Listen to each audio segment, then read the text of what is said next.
My name is May Miller, and I am 32 years old. Yesterday morning, my father handed me a flattened cardboard box in front of 60 warehouse workers and told me to clean out my desk. I stood on the cold concrete floor of Miller Fine Foods in Grand Rapids, Michigan. The heavy smell of diesel fuel and raw cardboard hung in the air. Beside my father stood my mother wearing her practiced country club smile and my 26-year-old sister Lexi. Lexi wore a pristine white linen blazer and a residual Mediterranean tan from a 3-year European vacation. That vacation was funded by the very company she was now appointed to lead. I had spent my 20s sleeping on a folding cot in this freezing warehouse, transforming our parents' failing deli into a regional distribution network. I negotiated the vendor contracts and optimized the delivery routes while my family took trips I was too busy to attend. And now, my father looked right through me. "Clean out your office, May," he said. His voice echoed off the metal rafters. My mother stepped forward and rested a hand on my shoulder. Her touch felt like ice. "You built this place for the family, sweetheart," she said, ensuring her voice carried to the back row of drivers. "Not for yourself. Lexi is stepping in as CEO."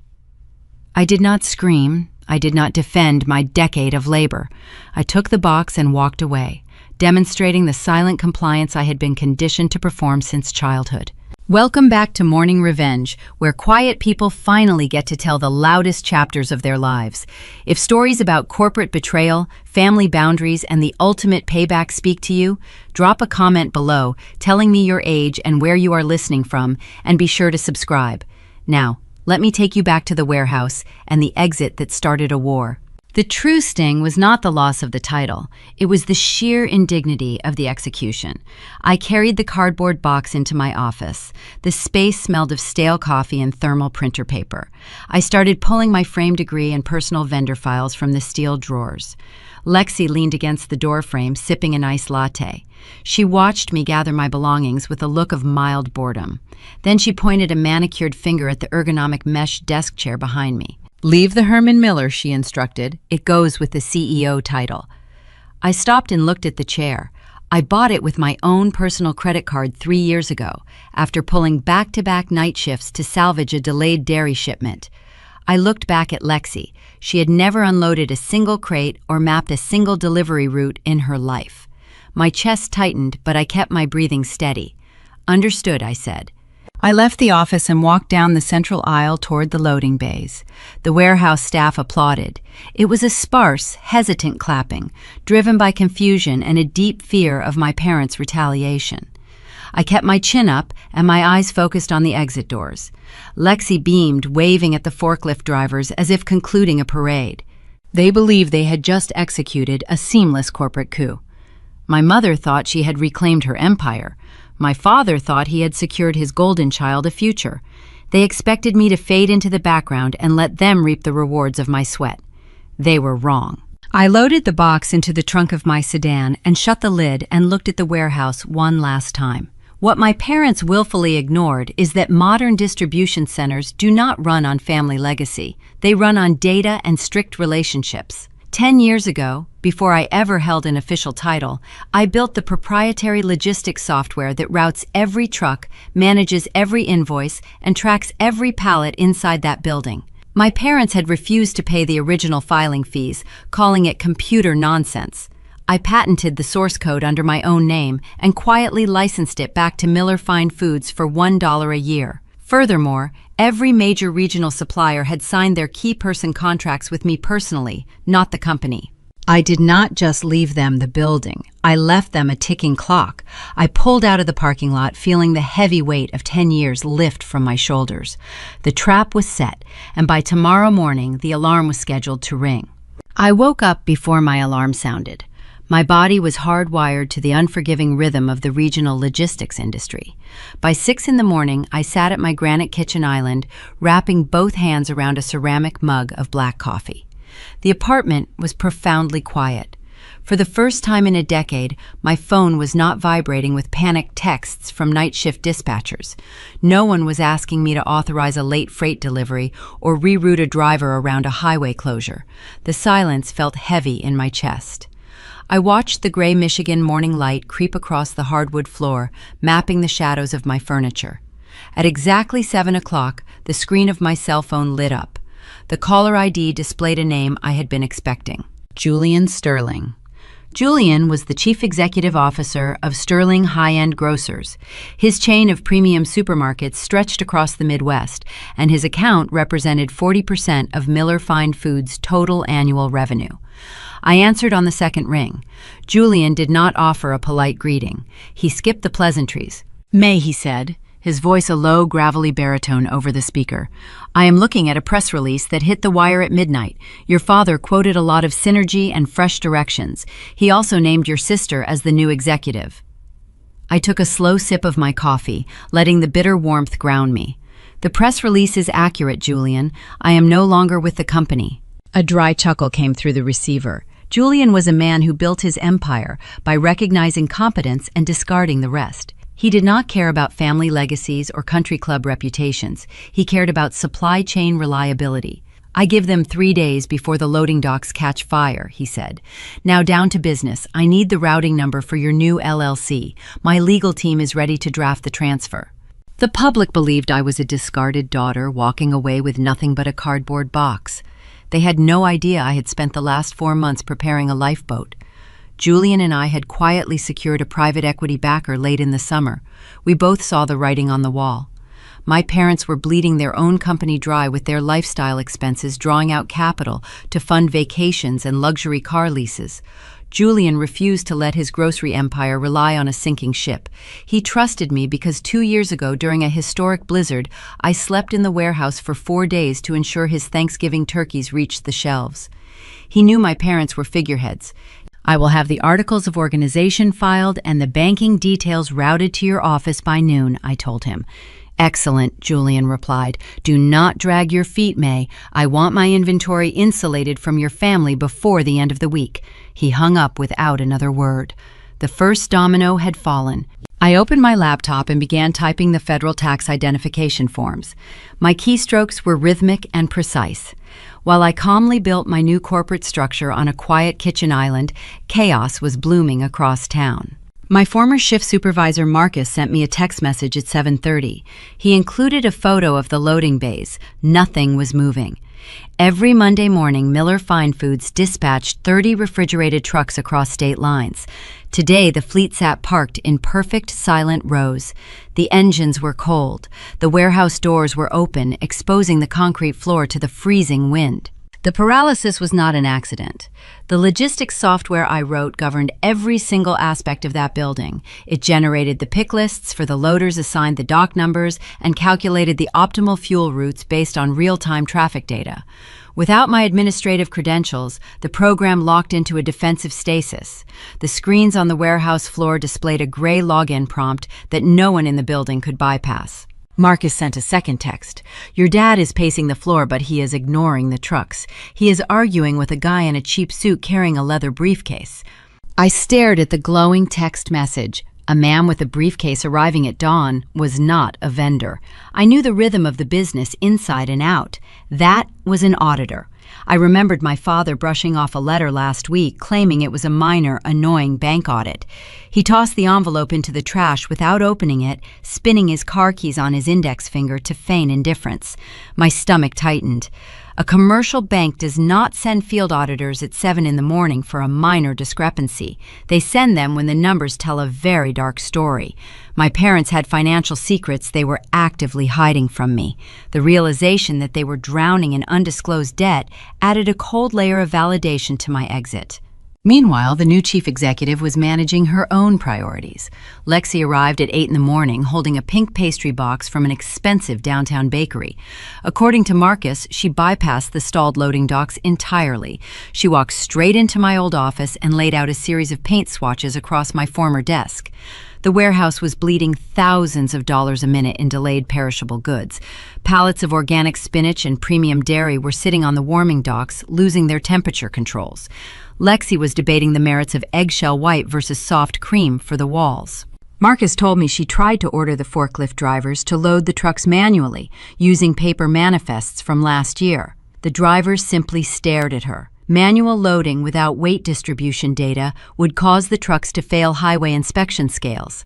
Lexi stormed back into the office, slamming the door and leaving the staff to stand around in the cold. At 9 o'clock, my phone buzzed again. I let it go to voicemail. 2 minutes later, I tapped the screen and held the speaker to my ear. Lexi sounded out of breath, but her tone dripped with the arrogant entitlement of a woman who believed the world existed to serve her convenience. May she began, her voice clipped and high. "We are trying to get the morning trucks out and the computers are frozen. The warehouse guys are standing around doing nothing and giving me attitude. Mom said you probably changed the passwords before you left to be vindictive. You need to stop being petty and fix the Wi-Fi immediately. I have a contractor coming in an hour to measure for new carpets and I cannot deal with this tech issue right now. Call me back and walk me through the router reset." I lowered the phone and placed it flat on the granite counter. She actually believed the backbone of a regional distribution network was a broken internet connection. She thought decades of intricate supply chain management could be fixed by unplugging a plastic router. She had no idea the software licenses had expired the second my termination paperwork was signed. She had no idea Julian Sterling was currently drafting a termination of services letter that would gut 40% of her operating budget. She had no idea the Wi-Fi was the least of her problems. I deleted the voicemail and closed my laptop. My new company was officially registered. The bank accounts were live. I walked to the window and looked out at the bare branches of the oak trees lining my street. The cold Michigan wind rattled the glass. The internal company sabotage was amusing, but it was small scale. The real destruction was going to come from the outside. I had planted a specific legal landmine deep in the vendor contracts years ago. I knew exactly which supplier was scheduled to arrive at the county line at 10 o'clock, and I knew their legal department was about to read the fine print. To understand how a family fractures, you have to examine the foundation beneath the drywall. 10 years ago, I was 22 years old. The warehouse heater broke in early November, and my parents refused to authorize the repair bill. My breath plumed white in the freezing air of the cramped dispatch office. I slept on a canvas folding cot positioned next to the humming server rack because the exhaust fans generated a tiny fraction of warmth. My spine ached constantly from the rigid metal crossbars. I worked 80-hour weeks managing inventory spreadsheets by the dull glow of a single desk lamp, trying to secure our first foundational dairy accounts. The smell of Freon and stale coffee seeped into my clothes. I lived in a state of permanent exhaustion, calculating fuel costs and arguing with regional distributors to keep our profit margins alive. During those same freezing nights, my cell phone would vibrate with social media notifications. Lexi was spending her semester abroad on a vague journey of self-discovery. I would stare at my cracked screen, watching videos of my sister standing on the teak deck of a yacht in Ibiza, holding a crystal champagne flute. The ocean behind her glowed an unnatural turquoise. She wore silk sundresses and swiped her credit card for designer sunglasses and exclusive club access. My parents quietly paid her climbing balances every single month, while I counted the pennies needed to keep the warehouse lights running. They viewed her indulgence as a necessary investment in her social standing. They viewed my labor as an expected, silent duty. That dynamic became the concrete slab our family rested on. Back in the present, that foundational rot was finally yielding to gravity. By mid-morning, the logistical paralysis at Miller Fine Foods shifted from an internal software glitch to an external catastrophe. It started 200 miles north in Traverse City. A convoy of refrigerated 18-wheelers belonging to the region's largest cherry cooperative reached the county line and pulled onto the shoulder of the highway. The drivers turned off their ignitions, leaving the heavy diesel engines to tick in the cold air. The cooperative did not stop because of a dispatch error. They stopped because their corporate counsel actually read the fine print of their supplier agreement. Years ago, when the business first expanded, I insisted on drafting our vendor agreements. I inserted a standard key person clause to protect the farmers. The language stated clearly that if I, May Miller, was no longer the executive guarantor of quality control and distribution, the contract became void immediately. The cherry cooperative harvested highly perishable premium fruit. They required a logistics director who understood the exact ambient temperature required to prevent $1 million worth of produce from turning to mush during transit. When the morning press release circulated naming Lexi as the new executive, the cooperative triggered the clause. They refused to load their seasonal harvest into trucks managed by someone with zero freight experience. The The legal department sent a formal termination notice directly to the warehouse fax machine. Lexi did not understand the severity of a frozen supply chain. She assumed money and family charm could override a legal document. She found the contact file for our primary dairy supplier and dialed the number from my old desk. Arthur Caldwell ran a third-generation dairy farm that supplied raw milk to artisanal cheesemakers across 3 states. He possessed hands like cracked leather and an intense intolerance for corporate double talk. Marcus, my loyal former shift supervisor, texted me a real-time transcript of the phone call. Lexi adopted her most persuasive country club tone. She offered Arthur a temporary increase in transport rates if he released his morning shipment. She promised him a seamless transition and assured him the Miller family was committed to excellence. Arthur did not negotiate. He did not care about the Miller family name. He told my sister he had known me since I was a teenager sleeping on a canvas cot to ensure his milk stayed cold.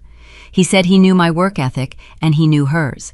He delivered a single sentence that echoed through the dispatch office on speakerphone.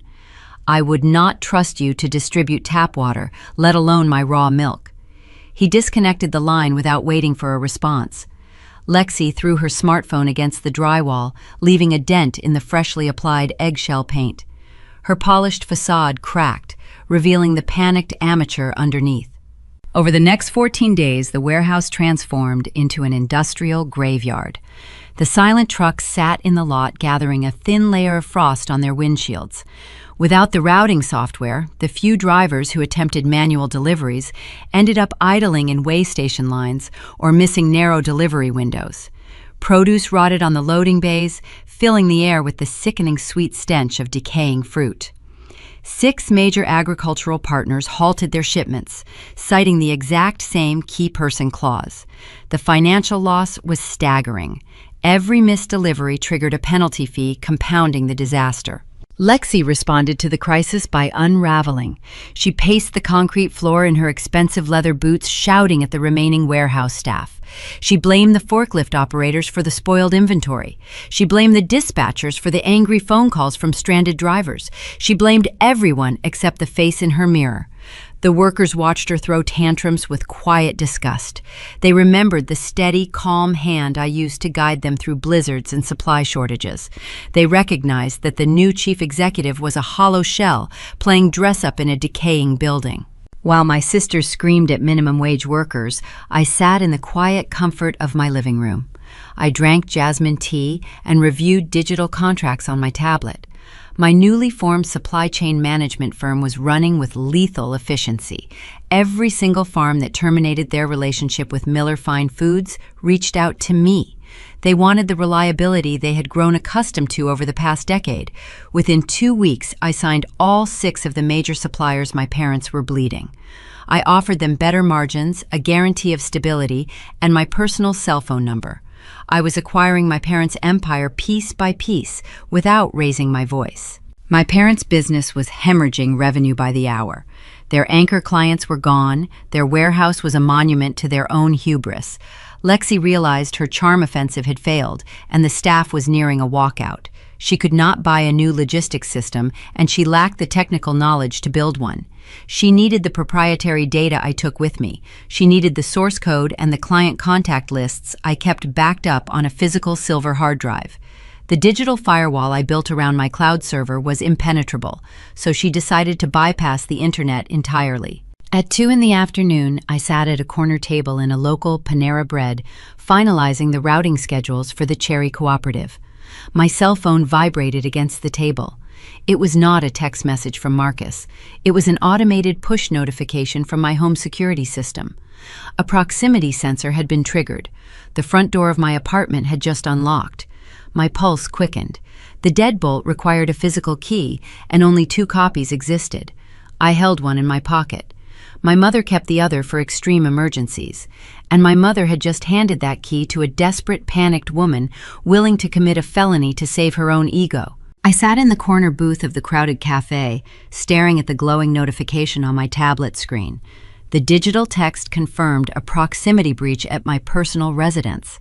My mother had abused her emergency privileges. She handed my apartment key to my sister, turning a fundamental family boundary into a tool for corporate espionage. I did not panic or rush toward the exit. I calmly placed my ceramic teacup on the smooth wooden table and opened the live video application connected to my living room security camera. The high-definition feed buffered for a fraction of a second before illuminating the screen. Lexi stood inside my entryway. She was breathing heavily. Her expensive silk blouse was wrinkled, and her dark hair was sticking to her forehead in disorganized strands. She looked nothing like the polished executive who had dismissed me in front of 60 employees just days prior. She looked exactly like a cornered animal. Lexi lacked the basic intelligence to execute a sophisticated cyber attack. 3 years ago, she failed out of a prominent interior design program in Chicago because she refused to learn the required computer-aided drafting software. She paid classmates to complete her digital rendering assignments until the university caught the plagiarism and quietly asked her to leave. My parents framed the expulsion as a creative difference of opinion. They financed her European vacation to soothe her injured pride. Lexi never learned how to build intricate systems. She only knew how to forcefully take things that belonged to other people. So when faced with a locked digital server, she resorted to brute force physical intrusion. I watched her tear through my home. It was a quiet and devastating moment of heartbreak. My hands trembled slightly against the edge of the cafe table. I was not shaking from fear or anger. I was experiencing the profound grief of watching my own sibling treat me like an enemy combatant. There was no hesitation in her movements. She felt entirely justified violating my personal sanctuary.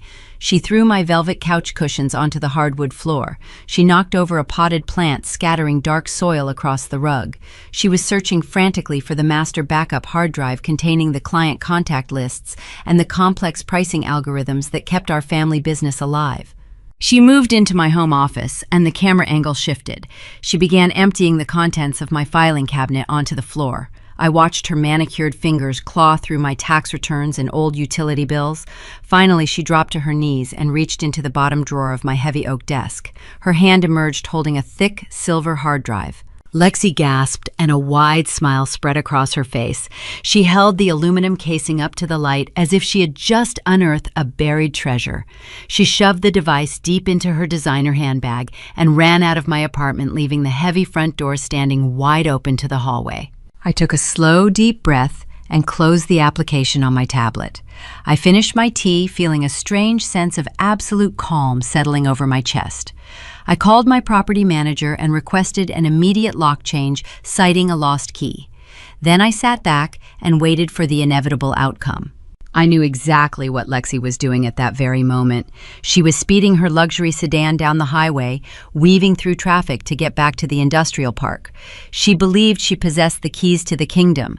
She thought she could plug that silver rectangle into the administrative terminal and instantly restore the entire logistics network. She expected millions of lines of proprietary source code to populate her monitor. 20 minutes later, my former shift supervisor, Marcus, sent me a detailed text message. He reported that Lexi sprinted through the loading bays, completely ignoring the idle workers and the foul smell of rotting produce. She locked herself inside the main administrative suite and pulled the window blinds down shut. Inside the privacy of that office, Lexi connected the stolen silver drive to the master computer. I knew precisely what she was staring at because I placed that drive in the bottom drawer of my desk 5 years ago. It was a decoy, but it was also a time capsule. When Lexi opened the external drive folder, she did not find routing software or vendor manifests. She found a single portable document file resting alone on the screen. The document was titled in plain text. It was a formal letter of resignation I had drafted half a decade prior on a night I almost collapsed from walking pneumonia after unloading a delayed freight shipment alone. I never submitted the letter. I kept it as a reminder of my own worth on the days my parents treated me like a disposable asset. The document detailed the exact mathematical equation of their eventual ruin. It outlined precisely how the company would collapse without my daily intervention. It listed the specific suppliers who would immediately terminate their contracts, including the Cherry Cooperative and the dairy farmers. It predicted the exact timeline of the logistics failure, warning that the warehouse would paralyze within 48 hours of my departure. It was a prophetic warning, written by a younger version of myself who already knew her family would never respect her labor. Lexi read the document in the silent office. I could imagine the blood draining from her face. She realized the silver drive contained no salvation. It only contained a mirror reflecting her absolute incompetence and the guaranteed destruction of the empire she was supposed to rule. Lexi was absolutely terrified. The reality of the situation finally crushed her unearned confidence. She could not buy a solution, and she could not steal one. The business was bleeding thousands of dollars an hour, and she was completely out of her depth. Instead of walking out of the office and confessing her failure to our parents, Lexi made a crucial and fatal decision. She unplugged the useless device and threw it into the bottom of the trash can, covering it with crumpled paper. When our father knocked on the locked door demanding an update on the software restoration, she opened it slightly and lied straight to his face. She told him she had successfully bypassed my security measures and was currently downloading a patch that would fix the trucks by the afternoon. Her lie created a massive vacuum of false hope. Because she hid the terrifying truth from Richard and Helen, they believed they still had time to salvage the weak. They believed the bleeding would stop. But time was the one currency our family was entirely out of. To keep her dangerous illusion alive, Lexi needed to move the rotting freight immediately. She bypassed all of our vetted agricultural partners and picked up the telephone. She placed a panicked call to a secondary, unregulated freight carrier known for predatory pricing and unreliable drivers. She offered them triple our standard transportation rate to clear the loading docks instantly. She signed a binding emergency contract using a line of credit the company did not actually possess. She thought she was buying a temporary fix to cover her tracks. She had no idea she just invited a massive financial predator right through the front door. I needed a diversion. Lexi had just signed a catastrophic agreement with a predatory emergency freight carrier to hide her technological incompetence from our parents. She had expensive third-party trucks rolling up to our loading bays, but absolutely no premium clients left to fill the refrigerated trailers. The Cherry Cooperative was gone. The dairy farmers were gone. If my father realized the total volume of their lost revenue, he would panic. A panicked man with a bruised ego and a retained legal team could file a frivolous injunction against my newly formed company just to tie me up in court. I could not afford to fight a protracted legal battle while actively onboarding Julian Sterling and his massive grocery account. I needed my parents to look the other way. I needed to feed them a very specific type of poison disguised as a gourmet meal. To understand my strategy, you have to understand the fundamental difference between how I view logistics and how my family views business. When I was 25 years old, I spent an entire winter building a profit density matrix. I learned the hard way that gross revenue is a vanity metric. A large account is completely useless if the operational costs required to maintain it consume the profit margin.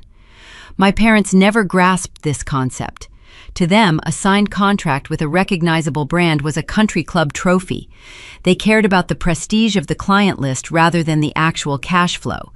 They chased shiny objects. I decided to give Lexi the shiniest object in our entire portfolio. His name was Victor Rossi. He owned an exclusive specialty foods importation company based out of Chicago.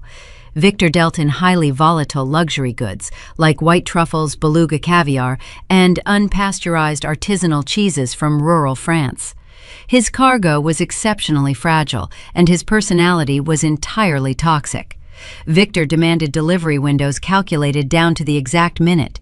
He required continuous thermal imaging logs of his pallets every 15 minutes during transit. If a truck arrived 10 minutes late, or if the ambient temperature of a trailer fluctuated by a single degree, Victor would aggressively execute a chargeback. He would demand full refunds while keeping the slightly delayed product to sell at a discount. Managing his account required a dedicated dispatcher and constant manual oversight. The profit margin was razor thin, and the emotional toll on my drivers was immense. I had drafted a termination of services letter for Rossi Artisan Imports last week. I planned to fire him on Friday. Instead, I logged into my encrypted cloud server and deliberately opened a tiny back door to the legacy system at Miller Fine Foods. I unblocked Victor Rossi from the restricted client manifest. I left his contact information routing requirements and upcoming holiday shipment schedule sitting completely unprotected on the main administrative dashboard. It was a calculated red herring, and my sister swallowed it whole. My former shift supervisor, Marcus, kept me updated from the warehouse floor. According to Marcus, Lexi walked into the dispatch office around noon, carrying a leather clipboard. She saw the unlocked Rossi file glowing on the monitor. Because she possessed absolutely zero technical literacy, she assumed the software patch she lied about earlier had actually worked.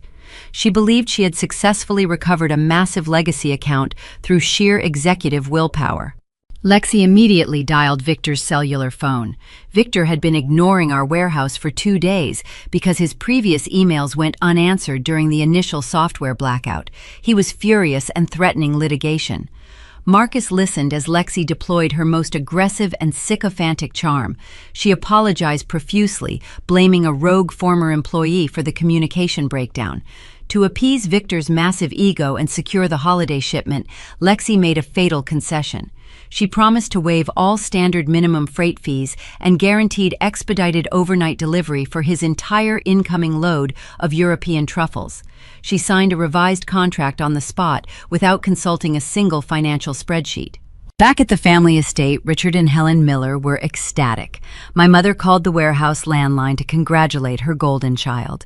My father reportedly walked onto the loading docks and announced to the remaining staff that the company was entering a bold new era of high-end distribution.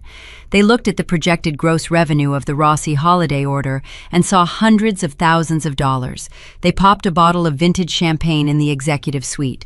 They celebrated Lexi as a natural corporate prodigy who was single-handedly saving the family legacy from my supposed sabotage. At 3 in the afternoon, my cellular phone vibrated against the surface of my new mahogany desk. I picked up the device and read a text message from my sister. The words dripped with unearned smugness and toxic triumph. "Looks like we do not need you after all," she wrote. "We just locked down the biggest importer in the Midwest. Enjoy your tiny little startup, May." I stared at the screen, feeling a profound sense of peace wash over my shoulders. I did not type a paragraph defending my intelligence. I did not point out that she had just signed a financial death warrant. I simply selected the generic thumbs-up emoji and hit send. Then I placed the phone face down and returned to drafting the regional expansion routes for Julian Sterling. My parents were celebrating a massive victory that was in reality accelerating their own bankruptcy. They had no idea I had just handed them a ticking time bomb. The fallout began almost immediately. Fulfilling the Rossi contract required absolute logistical perfection. Lexi had paired Victor's hypersensitive luxury cargo with the predatory, unreliable third-party freight carriers she hired the day before. It was a recipe for instant and catastrophic failure. The third-party drivers did not care about temperature logs or delicate handling. They were paid by the mile, not by the quality of the delivery. Marcus sent me a continuous stream of disastrous updates over the next 48 hours. The first shipment of imported caviar sat on a sun-baked loading dock in Illinois for 3 hours because a contracted driver took an extended lunch break.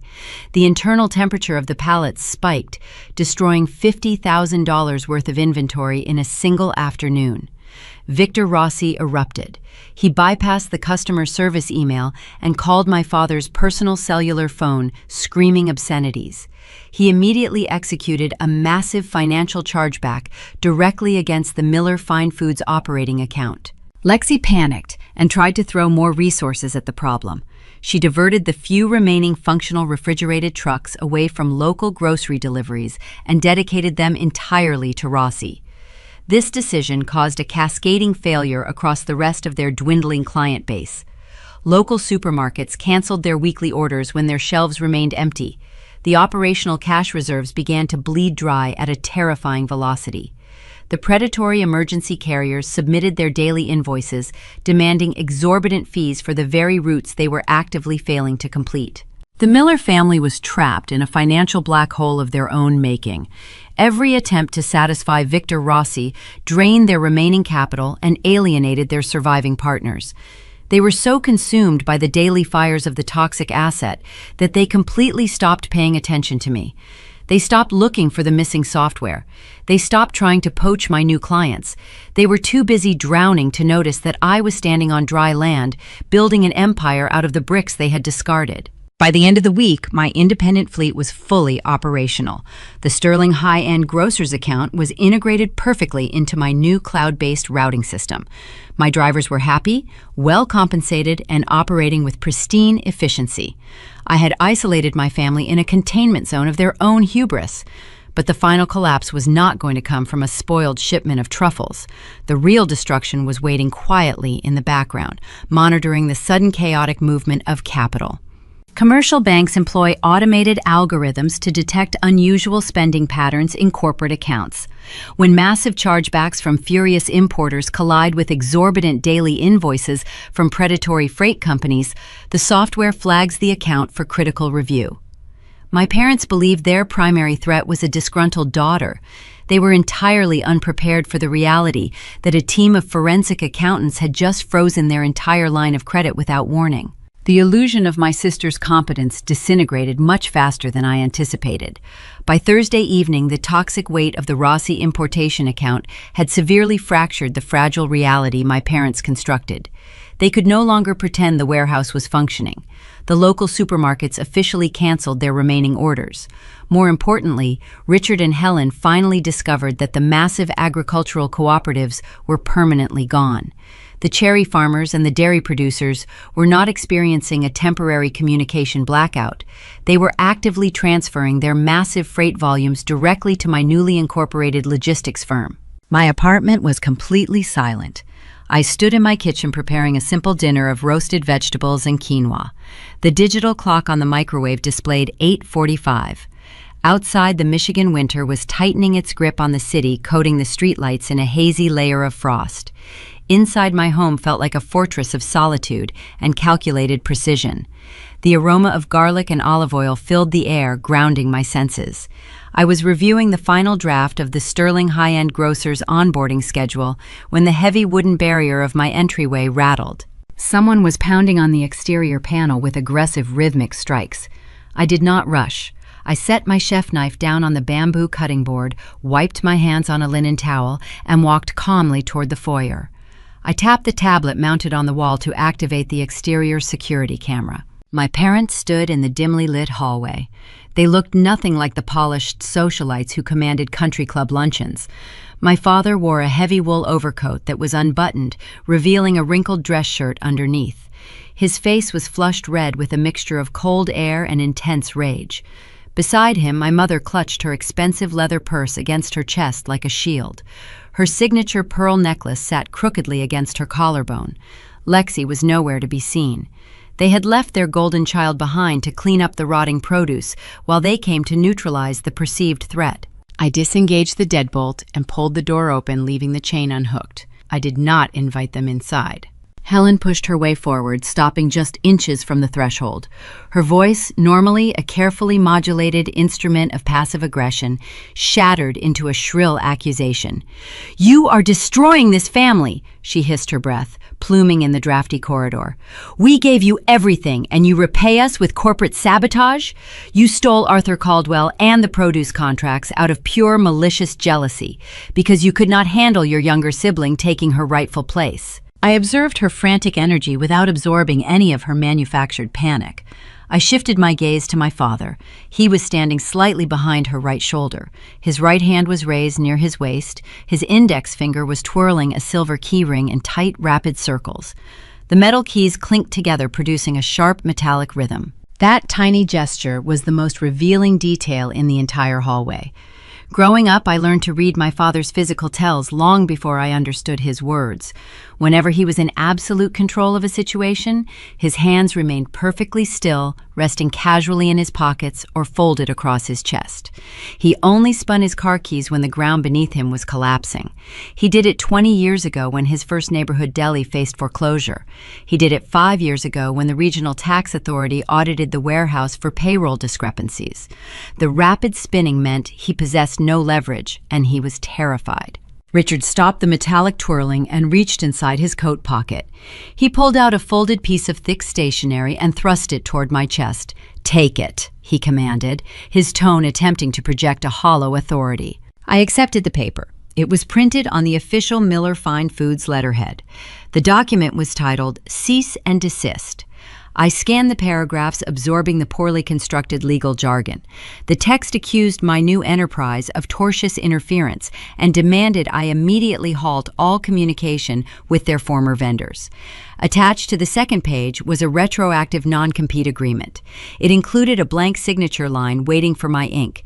They were demanding I sign away my right to work in the regional logistics industry for the next 5 years. The sheer audacity of the demand was almost impressive. They were hemorrhaging capital trying to satisfy the impossible demands of the Rossi account while their core business evaporated. Instead of fixing their own operational failures, they believed they could simply intimidate me into submission. They thought they could command the ocean to stop rising by waving a piece of paper. I carefully folded the document along its original creases. I held it out and placed it gently back into my father's trembling hand. "I am not signing that," I stated, my tone perfectly level. Helen gasped, clutching her purse tighter. "You will sign it, May, or we will sue you into absolute oblivion. We will drag you through federal court until you are bankrupt. You have zero right to steal the empire we built." I looked directly into my mother's eyes. The streetlights outside cast long shadows across her face, highlighting the deep lines of stress forming around her mouth. "5 days ago, you stood in front of 60 employees and handed me a flattened cardboard box," I reminded her. "You told the entire warehouse that I built the distribution network for the family and not for myself. You explicitly stated my services were no longer required." "I am simply following your instructions, Helen." I left the building. My father stepped forward, trying to bridge the physical distance between us. "We are taking you to court first thing tomorrow morning, May. You cannot legally solicit our clients. That is a direct violation of executive protocol." My chest remained completely still. I did not raise my voice or match their escalating hysteria. The American legal system relies heavily on documented employment conditions, Richard. In order to enforce a non-compete agreement, an employer must require the worker to sign the contract during their active tenure. Usually, that signature is accompanied by financial consideration or a severance package. I paused, letting the cold reality of the situation settle over them. "You forgot to have me sign one. During my 10 years of service, you never bothered to formalize my employment contract because you preferred to pay me a fraction of a standard executive salary. You cannot retroactively restrict the labor of a woman you publicly fired without cause and without severance. Your legal threat is entirely hollow. Any judge in Michigan will toss that poorly drafted letter straight into the incinerator." The silence that followed my statement was absolute. The rhythmic clinking of the keys had stopped completely. My father stared at me with his mouth slightly open, unable to formulate a coherent rebuttal. He realized in that exact moment that his dictatorial power only existed inside the walls of his warehouse. Out here in the real world, governed by contract law and corporate data, he was completely defenseless against his own offspring. Helen opened her mouth to scream another insult, but no sound materialized. The realization of their vulnerability paralyzed her. They had arrived at my home expecting the obedient, silent daughter who spent her 20s sleeping on a canvas cot. They found a formidable competitor who understood the rules of engagement better than they ever did. "If you step foot on my property again, I will have you arrested for criminal trespassing," I stated quietly. "Good night." I closed the heavy wooden door, shutting the deadbolt with a solid click. I stood in the foyer, listening to their heavy footsteps retreating down the hallway toward the elevator. The silence of my exile was officially broken. The Cold War was over, and open warfare had commenced. They believed they were leaving to hire a more aggressive law firm. They thought they could find a ruthless attorney willing to bully me into returning the agricultural contracts. They were completely oblivious to the fact that civil litigation requires massive amounts of liquid capital. Legal retainers cost tens of thousands of dollars paid up front. I walked back into my kitchen and picked up my chef knife. I resumed preparing my dinner, feeling a deep, satisfying hunger. My parents were about to discover that funding a frivolous lawsuit was impossible when your primary commercial bank account was frozen. The financial trap I set earlier in the week was finally closing, and the forensic auditors were scheduled to arrive at the Miller Fine Foods corporate office at dawn. I drove through the streets of Grand Rapids shortly after sunrise. The sky was a pale, bruised purple, signaling an approaching winter storm. I navigated my sedan away from the industrial warehouse district and steered toward the towering glass structures of the downtown financial sector. For the past decade, my morning routine consisted of breathing diesel fumes and arguing with exhausted forklift operators. Today, I wore a tailored charcoal blazer and leather heels that clicked sharply against the pavement. I walked through the revolving doors of my commercial bank, feeling a strange sense of absolute clarity. The chaotic confrontation with my parents the previous night had severed my last emotional tether. I was no longer a discarded daughter playing defense. I was a corporate executive executing a flawless transition. My commercial banker David waited for me inside a pristine glass-walled conference room. The space smelled of expensive espresso and leather upholstery. David was a meticulous man who appreciated aggressive profit margins and pristine credit histories. He poured 2 cups of black coffee and slid a thick stack of finalized approval documents across the polished mahogany table. We spent the first 30 minutes reviewing the architecture of my new limited liability company. Everything was operating with lethal efficiency. The private equity funding I secured with Julian Sterling was resting safely in my primary operating account. My independent fleet of drivers was fully insured and hitting their delivery windows with perfect accuracy. The massive agricultural cooperatives I absorbed from my parents were already generating a positive cash flow. I signed the final page of the banking agreement, completing my total financial independence. I placed the premium metal pen back onto the table and took a slow sip of my coffee. I expected David to congratulate me and conclude the meeting. Instead, his professional demeanor fractured slightly. He closed his thick leather folder and leaned forward, resting his elbows heavily against the wood. He lowered his voice, reducing his tone to a near whisper, even though the room was completely soundproof.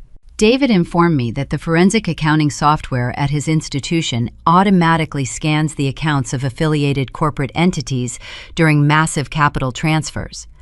Because my name remained listed as a secondary guarantor on several old vendor insurance policies, the banking algorithm swept the financial data of Miller Fine Foods. David took a deep breath and looked directly into my eyes. He explained that the primary operating accounts for my parents' business were completely frozen. The financial freeze was not initiated by a temporary hold or a software glitch. It was executed forcibly by a third-party creditor. I frowned and set my ceramic mug down. My parents held a standard commercial mortgage on the warehouse building, but they never utilized third-party lenders. They always prided themselves on remaining independent from outside investors. David shook his head slowly and turned his computer monitor toward me. He opened a secure database of public financial records and pointed to a recently filed Uniform Commercial Code lien. The document displayed on the screen was a public declaration of massive corporate debt. The creditor listed on the legal filing was not a traditional commercial bank. It was a private mezzanine equity firm based in Chicago named Ironclad Capital. I recognized the name immediately. Ironclad Capital was notorious throughout the regional finance sector. They were a sophisticated shark equity group. They specifically targeted distressed family-owned businesses with predatory, high-interest loans. They operated entirely within the boundaries of American corporate law, but their tactics were notoriously ruthless. They offered massive injections of fast liquid cash wrapped in suffocating repayment terms. If a vulnerable borrower missed a single scheduled payment, Ironclad possessed the absolute legal authority to instantly freeze all corporate assets and begin immediate liquidation. My father had secretly leveraged the entire warehouse, the delivery fleet, and the land beneath the building to borrow an astronomical sum of money. I stared at the glowing numbers on the monitor, trying to comprehend the sheer scale of the financial disaster. The principal loan amount was staggering. The mathematical logic simply did not align with standard business operations. My parents did not purchase new delivery trucks. They did not upgrade the aging warehouse infrastructure or authorize repairs for the broken heating system in the dispatch office. The money never entered the company's supply chain. The capital had vanished completely. I asked David to pull the exact origination date of the loan contract. His fingers moved rapidly across his keyboard. The digital timestamp appeared on the screen, revealing the loan was signed exactly 6 months ago. The timing hit my chest like a physical blow, stealing the oxygen from my lungs. 6 months ago, my sister Lexi abruptly ended her 3-year European excursion and returned to Michigan. The jagged puzzle pieces violently locked together, forming a horrifying picture. Lexi had not been on an extended vacation seeking personal enlightenment. She had attempted to launch a luxury Mediterranean lifestyle brand overseas. I vaguely remembered her posting endless digital photographs of branded linen apparel and imported organic skincare products. My parents had funded the initial startup costs, assuming her natural charisma would generate millions in international sales. Instead, Lexi accumulated a catastrophic amount of foreign debt. She lacked basic financial literacy. She signed disastrous manufacturing contracts with overseas vendors using our parents' names as personal financial guarantors. When the Vanity Project completely collapsed, the European creditors demanded immediate repayment. My parents were faced with total social humiliation and severe international bankruptcy. They needed a massive amount of liquid cash instantly to save their golden child from ruin. Traditional banks refused to lend them the money because their gross revenue could not mathematically justify the loan. So my father signed a desperate deal with the sharks at Ironclad Capital. But taking the money was only the first step of their deception.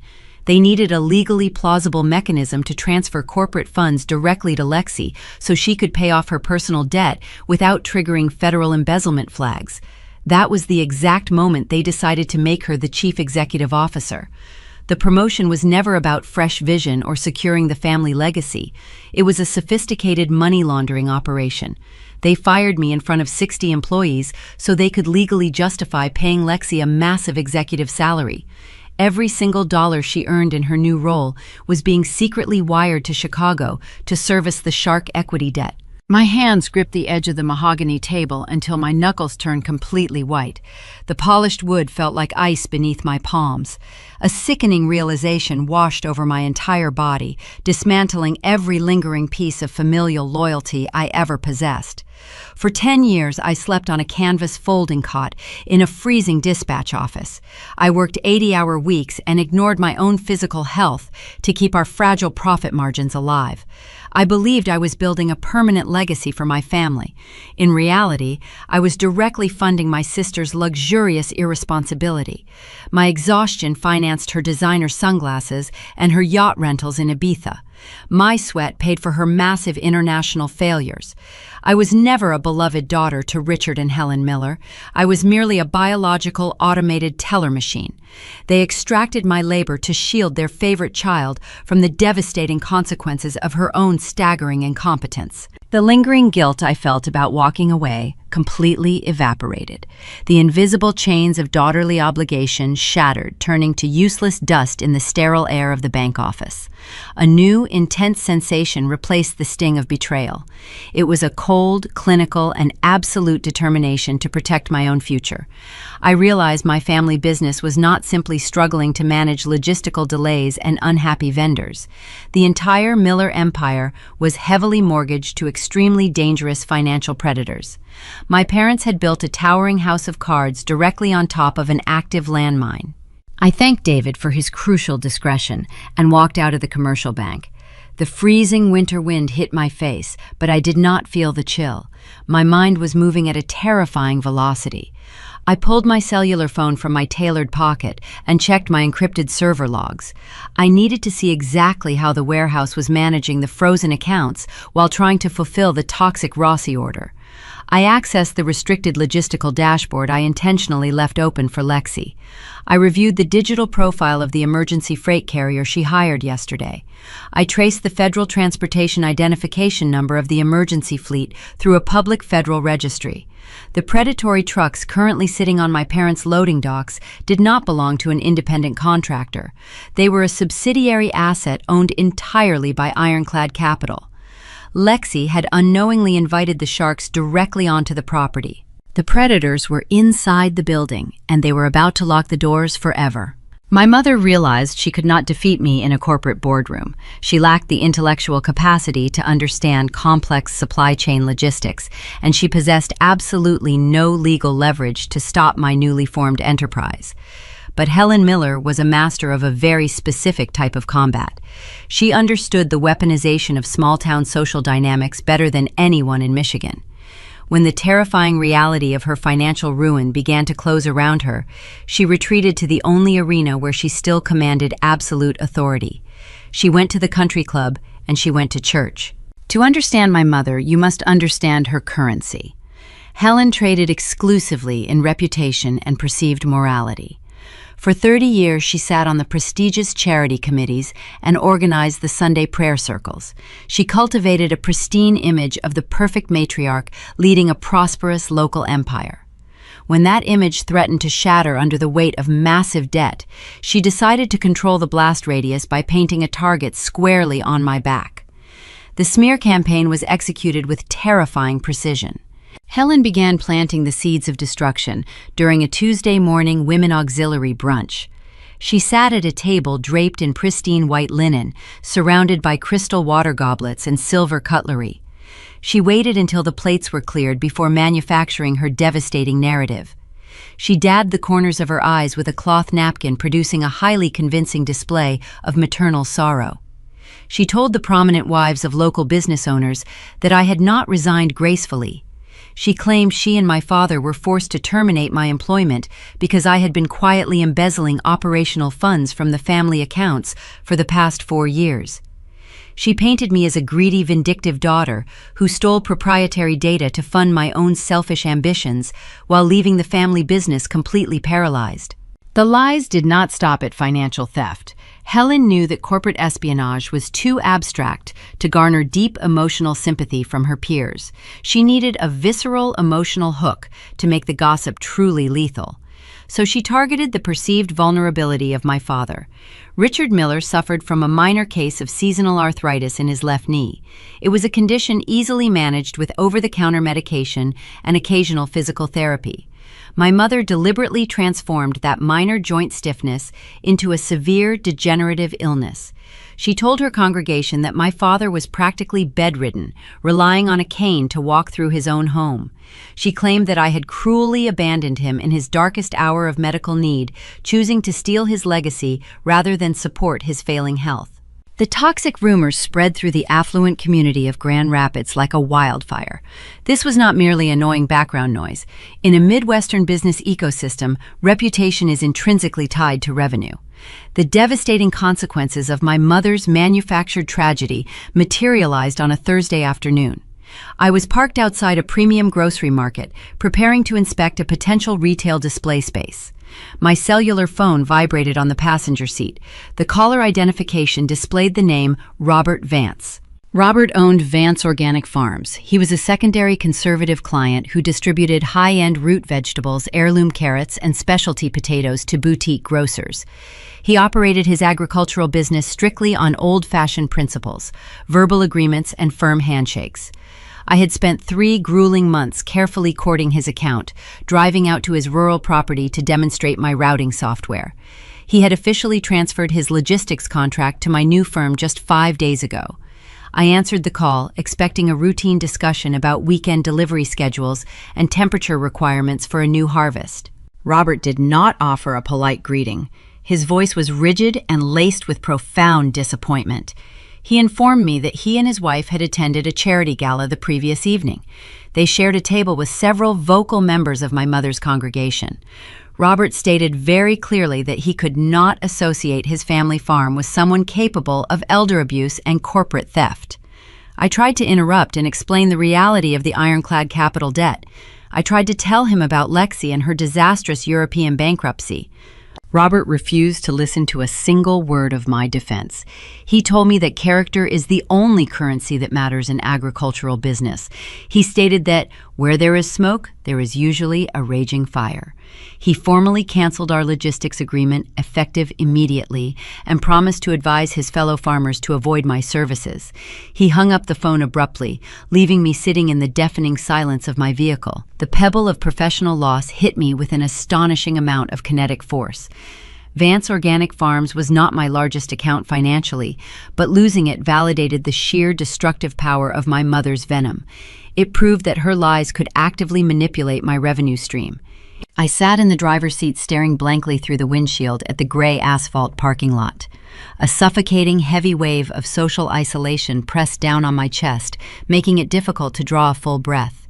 For the first time since my unceremonious termination, I felt genuinely and entirely alone. The people I grew up around, the community I served faithfully for 10 years, were actively cheering for my destruction based on a completely fabricated story. My hands gripped the cold leather steering wheel until my joints ached and my knuckles turned stark white. My pulse hammered a frantic rhythm in my ears, drowning out the ambient noise of the passing traffic. Every single survival instinct in my body screamed at me to retaliate. My tablet was resting in my leather bag on the floorboard. I possessed the downloaded forensic accounting documents proving the existence of the predatory shark equity loan. I had the digital receipts of my sister's catastrophic overseas spending. I could easily open a social media application and broadcast the absolute truth to the entire city. I could expose Richard and Helen Miller as massive frauds, heavily mortgaged to dangerous creditors. I could publicly humiliate them and clear my name in a matter of seconds. I closed my eyes and focused intensely on the rhythm of my breathing. I inhaled the faint scent of the leather upholstery and the cold air blowing from the dashboard vents. I visualized the digital documents, and then I visualized my mother sitting in a country club dining room, sipping a martini and waiting for my emotional explosion. If I posted those files, I would be engaging in her chaotic game. I would look defensive, erratic, and deeply unprofessional. And more importantly, I would alert Ironclad Capital that outside parties were actively monitoring their subsidiary assets and forensic trails. I opened my eyes. I chose silence. I took the raw, burning anger swelling in my throat, and I swallowed it whole. I compartmentalized the sting of the gossip and the loss of the Vance account. I locked the emotional pain inside a mental vault and converted the residual energy into pure clinical ambition. My mother could have the country club. She could win the battle of public opinion among people who did not matter to my bottom line. I was going to win the actual war. I shifted my sedan into drive and pulled aggressively out of the grocery store parking lot. I did not drive back to my apartment to wallow in my isolation or draft a defensive public statement. I steered my vehicle directly toward the towering corporate headquarters of Sterling High-End Grocers. Julian Sterling was expecting me for a final comprehensive review of our expanding Midwest distribution network. Julian did not attend Sunday services with my mother, and he did not care about local socialite gossip circulating through affluent dining rooms. He only cared about the mathematical certainty of my delivery routes and the guaranteed freshness of his premium inventory. I walked into Julian's expansive corner office 30 minutes later. The space was dominated by a massive digital map detailing every highway and transit hub in the region. Julian stood by the window holding a tablet. He looked up as I entered and noted the intense focus in my posture. He asked if the transition was proceeding smoothly, despite the local noise. I placed my briefcase on his glass conference table and told him the localized distractions were being permanently neutralized. We spent 2 intense hours optimizing the supply chain for his most profitable premium markets in Chicago and Detroit. I analyzed the traffic algorithms and secured 3 additional regional territories, cementing my new enterprise as an untouchable force in the commercial sector. I was actively building a massive fortress of legitimate capital, while my parents continued to bleed out slowly on their rotting loading docks. But as I finalized the last page of the contract, Julian handed me a printed internal memo from his corporate legal department. The paper detailed a massive spike in aggressive audit activity from a specific Chicago-based financial institution. The predators from Ironclad Capital were no longer just circling the Miller Fine Foods warehouse. They were beginning to systematically evaluate the personal assets of the guarantors to prepare for total liquidation. And my name was still legally tethered to a forgotten piece of collateral hidden deep within the original property deed of my parents' private estate. The morning after my meeting with Julian Sterling, a heavy and aggressive knock rattled the front door of my apartment. I opened the wood panel and found a man wearing a plain gray windbreaker standing in the hallway. He did not introduce himself or offer a polite greeting. He simply asked to confirm my identity.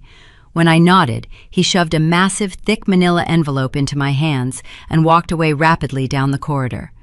I stood in the foyer holding the heavy package. The paper felt unnaturally warm against my cold palms. I tore the adhesive flap open and pulled out 40 pages of dense legal text. My parents had decided to escalate our silent war into a public battlefield. They hired a notorious and extremely aggressive corporate litigator located in downtown Grand Rapids. His name was Harrison Vance, and he possessed a terrifying reputation throughout the Michigan business community. Harrison did not practice law to seek justice or negotiate fair settlements. He practiced law to completely obliterate small startup companies on behalf of wealthy, established corporations. He utilized a strategy of overwhelming financial shock and awe. He would bury his opponents in endless, frivolous motions until their legal defense funds evaporated, forcing them into submission. I read the first page of the lawsuit, and my stomach dropped violently. The document accused me of massive intellectual property theft. Harrison claimed that the proprietary routing software currently powering my new logistics enterprise belonged exclusively to Miller Fine Foods. He argued that because I developed the code while employed by my parents, the company automatically owned every single digital line of that architecture. But the actual lawsuit was not the terrifying part. The true horror was buried on the 4th page under a section titled Request for Preliminary Injunction.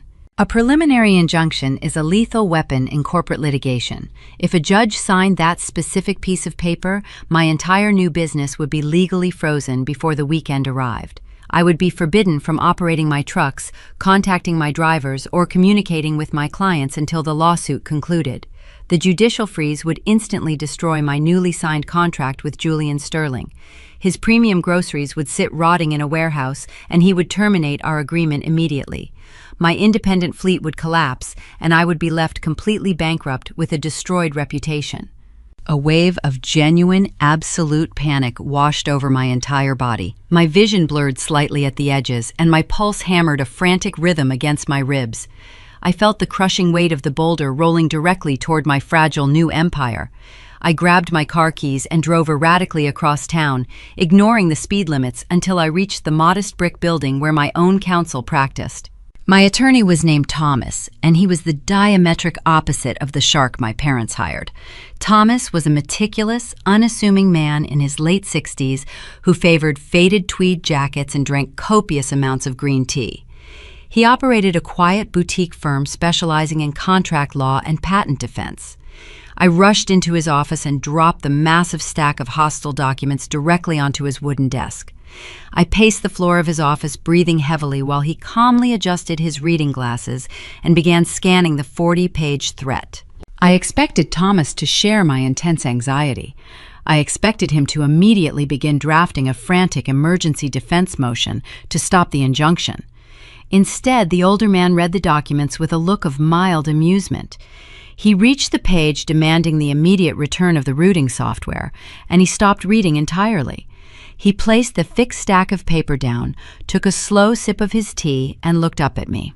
He asked me to recall the exact sequence of events that occurred 10 years ago when the software was originally created. I stopped pacing and closed my eyes. The memory materialized instantly. I was 22 years old and exhausted. I had spent 6 months teaching myself complex coding languages during the quiet hours of the night shift. I built a dynamic algorithm designed to calculate fuel efficiency and monitor refrigerated trailer temperatures simultaneously. When the program was finally finished, I printed the federal patent application forms and brought them to my father's office. The federal filing fee was exactly $400. I asked Richard Miller to write a company check to secure the intellectual property rights for his business. My father laughed directly in my face. He told me he was not going to waste $400 of hard-earned company capital on imaginary computer nonsense. He dismissed my months of grueling labor as a silly hobby and ordered me to get back to the loading docks. I opened my eyes and looked at Thomas. I told him what my father said. I told him that I refused to let my creation remain unprotected because my parents explicitly rejected the technology. I took $400 out of my own meager personal savings account. I mailed the application to the Federal Patent Office myself. Thomas smiled. It was a small, highly satisfied smile. He stood up and walked over to a heavy metal filing cabinet in the corner of his office. He pulled open the bottom drawer and extracted a thin gray folder containing the original incorporation documents for my logistics algorithms. He placed the folder on his desk and opened it. There, resting at the very top of the file, was the pebble that would completely shatter my parents' expensive legal strategy. It was a single signature line on a standard federal copyright certificate. The document proved unequivocally that E. May Miller was the sole independent creator and exclusive owner of the logistics source code. But the trap was even deeper than simple ownership. Thomas flipped to the second page of the file. It was a highly specific corporate licensing agreement I had drafted a decade ago. I had quietly leased the software back to Miller Fine Foods for the humiliating price of $1 single a year. My parents never read the paperwork I handed them during a busy holiday rush. They simply signed the bottom line, assuming it was standard vendor bureaucracy. They legally acknowledged my independent ownership 10 years prior. Thomas did not draft a 40-page response. He did not engage in a frantic legal battle of attrition. He simply opened a blank document on his computer and typed a single page. The response informed Harrison Vance that his clients had actively lied to him regarding the ownership of the corporate assets. Thomas attached a digital copy of the federal patent and the signed $1 licensing agreement. Furthermore, Thomas included a devastating counter-notification.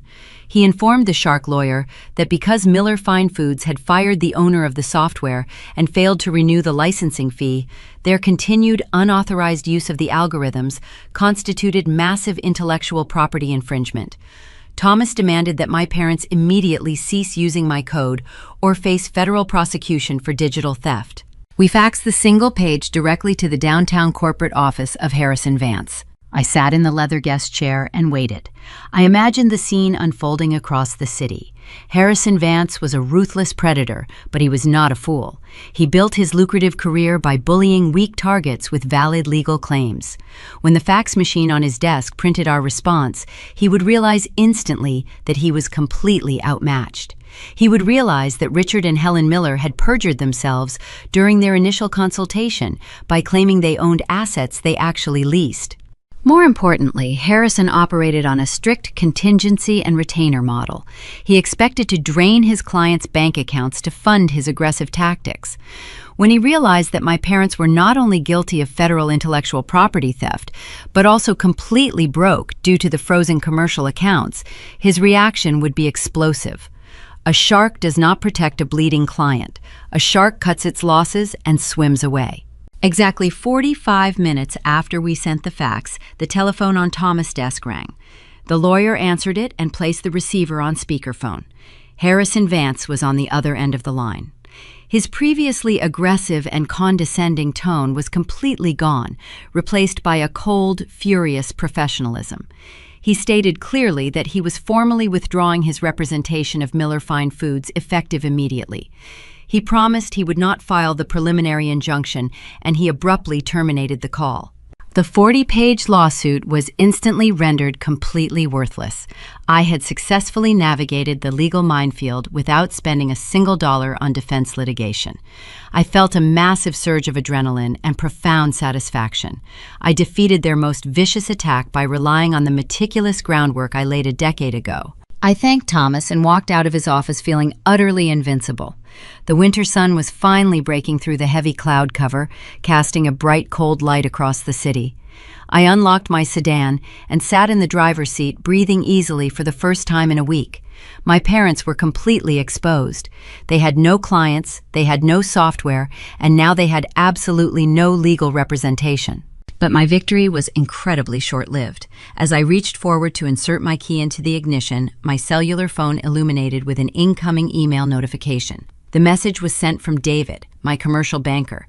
It was flagged with a red priority marker. I tapped the screen and opened the encrypted attachment. The email contained a digital copy of a legal notice filed just minutes ago in the county courthouse. Ironclad Capital was officially initiating the total liquidation of the Miller Fine Foods warehouse, but they were not stopping at the commercial property. Because my parents had lost their legal counsel, the predatory equity firm moved aggressively to secure all outstanding collateral. The document explicitly named the private family estate as the secondary asset slated for immediate seizure. And buried in the complex financial jargon was a horrifying mechanism designed to trap the secondary guarantor. If my parents defaulted on the estate foreclosure, Ironclad possessed the legal right to liquidate any new corporate entities registered under my Social Security number to satisfy the remaining debt. My parents' failure was about to become my absolute ruin. I stared at the digital foreclosure notice glowing on my phone screen. Ironclad Capital was moving to liquidate the family estate and attempting to drag my new company down with them. I immediately dialed Thomas. My attorney answered on the first ring.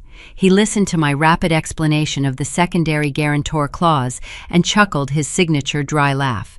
He explained that because my parents publicly terminated my employment without a formal severance agreement, they inadvertently severed my legal ties to their future liabilities.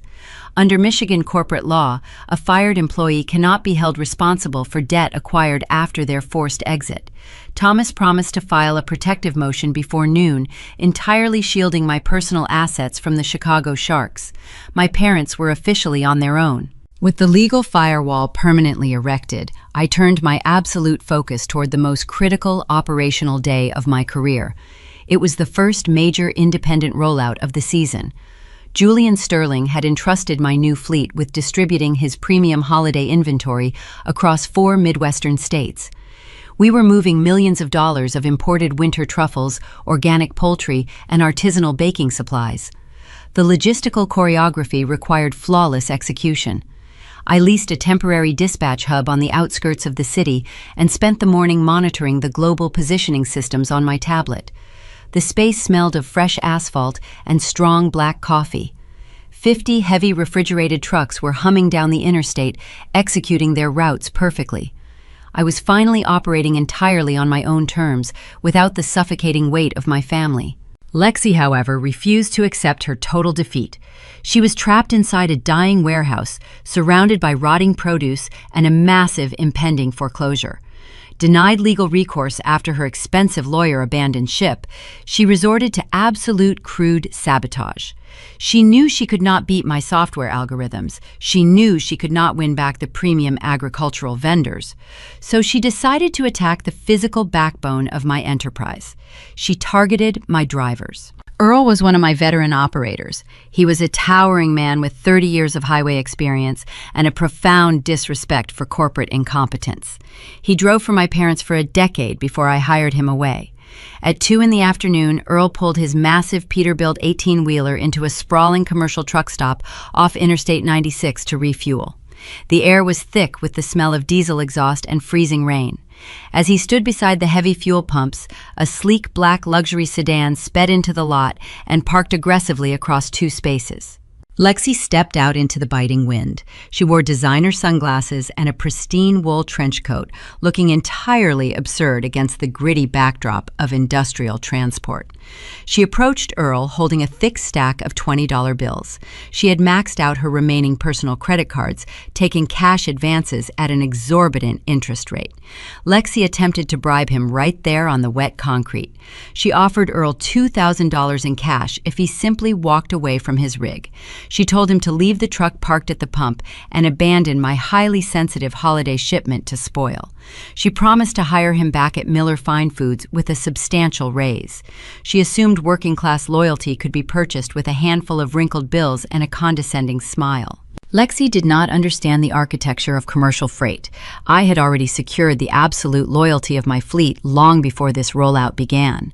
I did not just offer my drivers empty promises or country club charm. I provided them with comprehensive health insurance, strict union protections, and a routing schedule that actually allowed them to sleep in their own beds on the weekends. I treated them with the fundamental respect the Miller family never bothered to extend. Earl looked at the cash trembling in her manicured hands and let out a booming, genuine laugh. He did not yell or argue with her. He simply pointed a grease-stained finger toward the windshield of his truck. Mounted perfectly on the dashboard was a high-definition security camera. It was actively recording audio and video, capturing every single second of her pathetic bribery attempt. The tiny red light blinked steadily in the gray afternoon gloom. Earl informed my sister that tampering with a commercial freight shipment across state lines was a severe federal offense. He suggested she get back into her luxury sedan before he called the State Highway Patrol. Lexi stared at the blinking red camera light. The false confidence drained completely from her face. She dropped a $20 bill onto the ground, scrambled back into her vehicle, and sped away toward the highway on-ramp.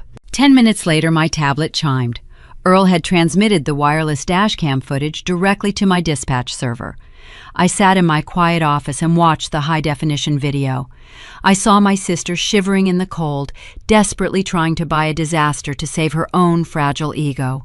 I did not call the police. That would involve lengthy investigations and unnecessary bureaucratic delays that could disrupt my delivery windows. I chose a much more precise weapon. I attached the video file to a new message and typed the email addresses of both my mother and my father. I included a single sentence in the body of the message. If Lexi ever approaches my employees again, I am sending this footage directly to the Federal Department of Labor. I hit send and watched the progress bar complete the transmission.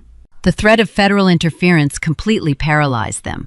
The Department of Labor does not care about social reputations or manufactured family drama. They conduct merciless audits and issue crippling financial penalties for union intimidation and freight tampering. If federal agents initiated an investigation into Miller Fine Foods, they would immediately discover the fraudulent executive salary payments and the massive hidden loan from Ironclad Capital. Richard and Helen were terrified of drawing any government attention while they were actively drowning in unregulated debt. They realized that manipulating family dynamics does not work in the brutal reality of commercial logistics.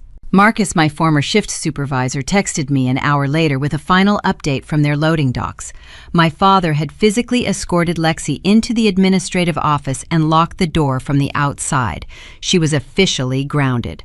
The Golden Child was confined to a windowless room, forbidden from making phone calls or leaving the premises. Her sabotage attempt had completely failed, and my holiday rollout concluded as a massive, undisputed success. I spent the rest of the evening monitoring my flawless deliveries and calculating my expanding profit margins. I felt entirely untouchable. I had severed the legal ties, defeated the social smear campaign, and neutralized my sister. I was standing at the summit of the mountain I had built with my own hands. But just as I began to pack up my briefcase for the night, the primary security alarm at my temporary dispatch hub triggered a deafening siren. I looked at the external camera monitors, expecting to see a confused delivery driver arriving late or a stray animal wandering near the gates. Instead, I saw 3 unmarked black sport utility vehicles blocking the exit ramp. A team of men wearing dark suits stepped onto my asphalt, carrying heavy metal lockboxes and thick industrial bolt cutters. They were not federal agents, and they were not local police. They were the aggressive collection enforcement team from Ironclad Capital. My parents had somehow pointed the Chicago Predators directly toward my new facility, and the Sharks were looking straight into my security cameras. I stood perfectly still inside my illuminated dispatch center, watching the external security monitors. The aggressive collection team from Ironclad Capital had parked their black sport utility vehicles directly across my exit gates, blocking any potential movement. I did not panic or reach for the telephone to summon local law enforcement. I simply opened my leather briefcase and retrieved the freshly stamped judicial protective order Thomas had secured for me that very morning. I pushed open the heavy glass door and walked out into the freezing night air. The lead enforcer stepped forward, holding a massive pair of heavy steel bolt cutters. He demanded I surrender the keys to the facility immediately. I did not speak a single word. I simply handed him the crisp legal document. He pulled a heavy tactical flashlight from his utility belt and illuminated the paper. He read the official signature of the county judge, confirming my independent logistics enterprise was permanently and legally severed from the Miller family liabilities. He realized instantly that my parents had deliberately lied to his firm. Richard and Helen had pointed the Chicago Predators toward a legally untouchable target, simply to buy themselves a few extra hours of survival. The enforcer lowered his flashlight and stared at me with a look of silent professional respect. He tossed the document back into my hands, ordered his men to return to their vehicles, and drove away to seize the actual real estate owned by my parents. The absolute final threat to my independence vanished completely into the dark winter sky. The calendar rapidly and aggressively shifted toward late November. It was the week before Thanksgiving. Within the American food supply industry, this specific time frame is a brutal and unforgiving pressure cooker. It separates competent freight operations from catastrophic failures. Every single domestic supermarket chain relies entirely on perfectly synchronized deliveries of seasonal poultry, fresh cranberries, and holiday baking essentials. Thanksgiving is the anchor of the entire fourth quarter profit strategy for these retailers. A single delayed shipment can easily cost a retail brand millions of dollars in lost consumer revenue and permanently destroy customer loyalty. Shoppers who cannot find a fresh centerpiece for their dining table will abandon their entire grocery cart and go to a competitor. While my independent fleet hummed flawlessly across the interstate highways, the rotting internal infrastructure of Miller Fine Foods finally buckled under the immense seasonal weight. Lexi was entirely incapable of managing intricate delivery schedules without my proprietary routing algorithms. She attempted to rely on manual spreadsheets and outdated dry erase boards. She completely lacked the fundamental spatial awareness required to balance refrigerated trailer temperatures against mandatory driver resting periods dictated by federal transportation law. Her profound incompetence manifested in a spectacular and irreversible catastrophe. She was tasked with routing 3 massive transport rigs filled entirely with premium organic heritage turkeys destined for Julian Sterling. These birds were strictly temperature-controlled, extremely expensive, and heavily pre-ordered by wealthy suburban families who expected absolute culinary perfection. Lexi made a critical mathematical error regarding the transit timeline. She scheduled the drivers to arrive at a primary distribution center that was officially closed for a scheduled long weekend maintenance upgrade. A seasoned logistics manager would have immediately recognized the mistake, absorbed the financial penalty, and rerouted the freight to a secondary cold storage facility. But my sister panicked. She was terrified of looking foolish in front of our father. Instead of fixing the problem, she ordered the drivers to park the fully loaded trailers on a deserted loading dock on the edge of town and commanded them to turn off their engines to save diesel fuel. She hid the manifest paperwork deep inside her desk drawer, hoping to quietly move the inventory on Monday morning before anyone noticed. The turkeys sat in the unseasonably warm Michigan sun for 48 hours.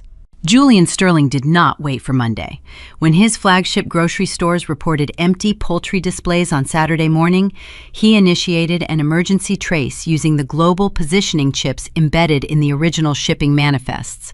He bypassed his own supply chain managers and drove his personal vehicle directly to the Miller Fine Foods warehouse complex.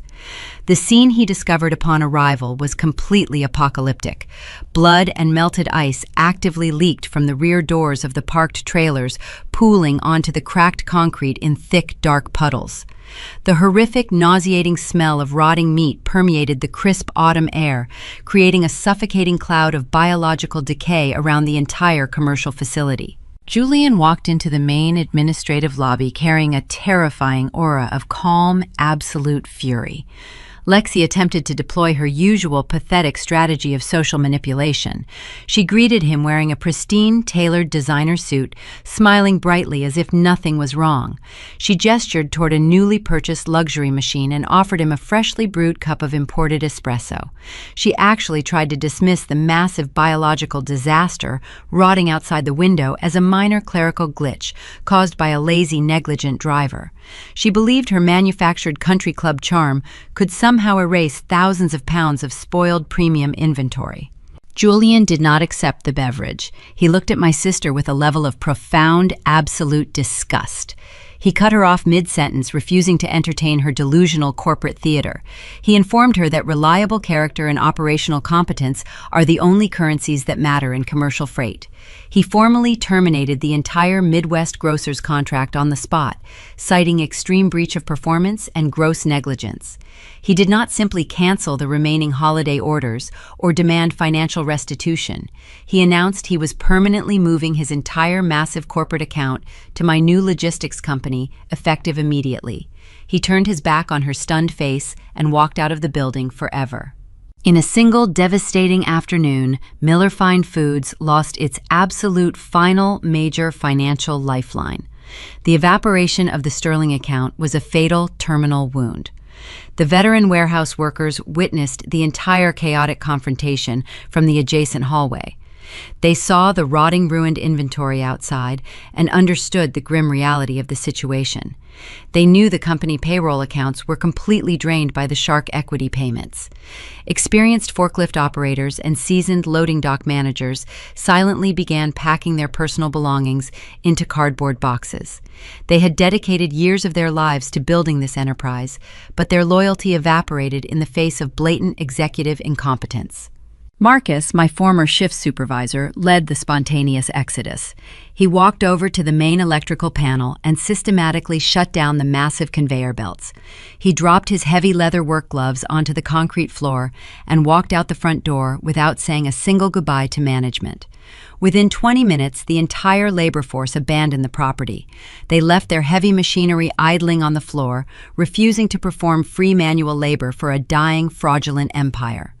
The massive facility fell into a haunting, suffocating silence, broken only by the distant hum of failing refrigeration units. I sat in my pristine dispatch center miles away, watching my digital profit margins climb rapidly higher. My business was thriving, absorbing the massive influx of desperate abandoned clients. My cellular phone vibrated gently on the polished glass surface of my desk. The screen illuminated brightly, displaying a new text message from a personal number I had actively blocked on almost every other communication platform. It was my father. He managed to bypass the digital blocks by utilizing a cheap prepaid mobile device. The message did not contain aggressive demands or ridiculous legal threats. It consisted of two incredibly pathetic, desperate sentences. He begged me to meet him. He typed that we needed to talk and claimed it was strictly about family. After spending months trying to destroy my reputation, steal my intellectual property, and leverage my personal assets to satisfy a predatory Chicago investment firm, he was finally attempting to use biology as a defensive shield. The towering, fragile house of cards had completely collapsed, crushing his golden child beneath the heavy rubble. And now he wanted his discarded daughter to rescue him from the wreckage. My finger hovered over the glowing screen, preparing to deliver the absolute final blow. I stared at the illuminated screen of my cellular device, reading the desperate text message sent by my father. After enduring months of vicious legal threats, deliberate character assassination, and relentless corporate sabotage, he suddenly wanted to weaponize the sacred concept of family. I did not delete the transmission immediately. Instead, I decided to grant my former employers exactly 15 minutes of my precious time.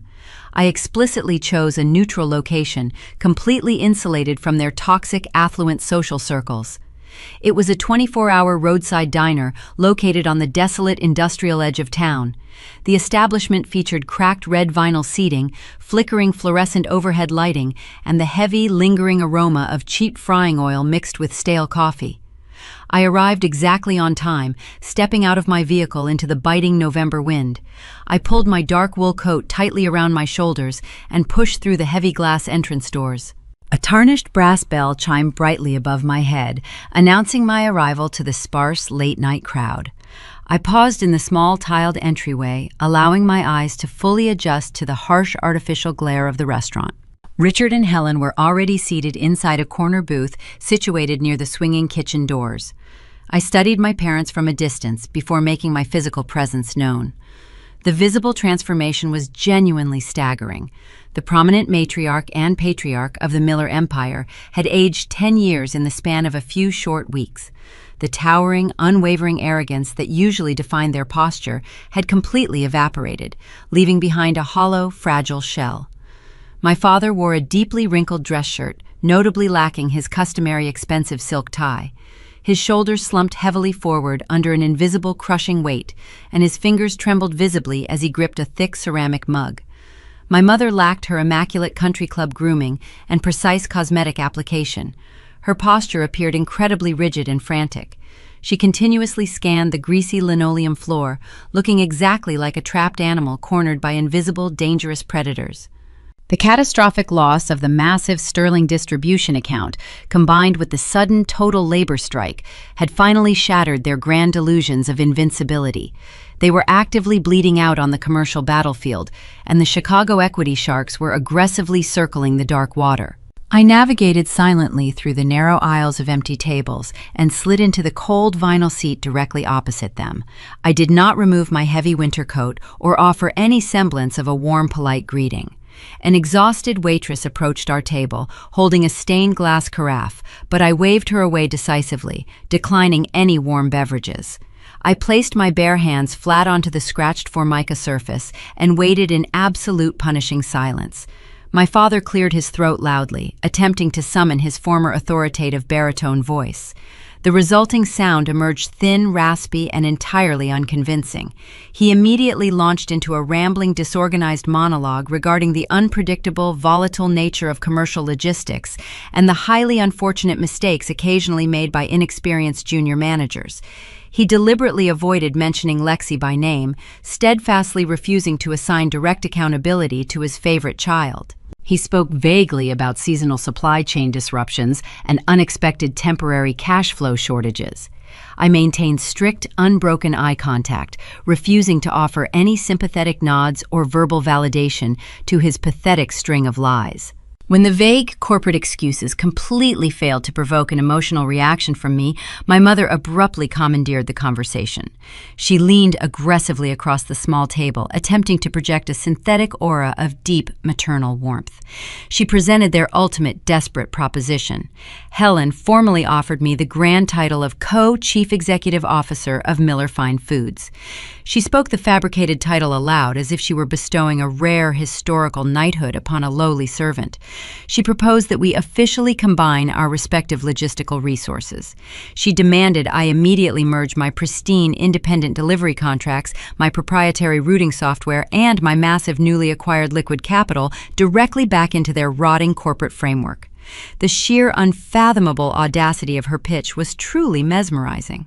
She did not apologize for publicly terminating my employment, maliciously canceling my health insurance, or attempting to steal my intellectual property through a predatory lawyer. Instead, she actively framed this ridiculous financial merger as a highly generous act of parental forgiveness. She claimed they were willing to gracefully overlook my recent rebellious independence in order to bravely save the sacred family legacy. She wanted me to absorb their catastrophic hidden debt and rescue them from total bankruptcy, while simultaneously sharing executive power with the exact sister who ruined their entire empire.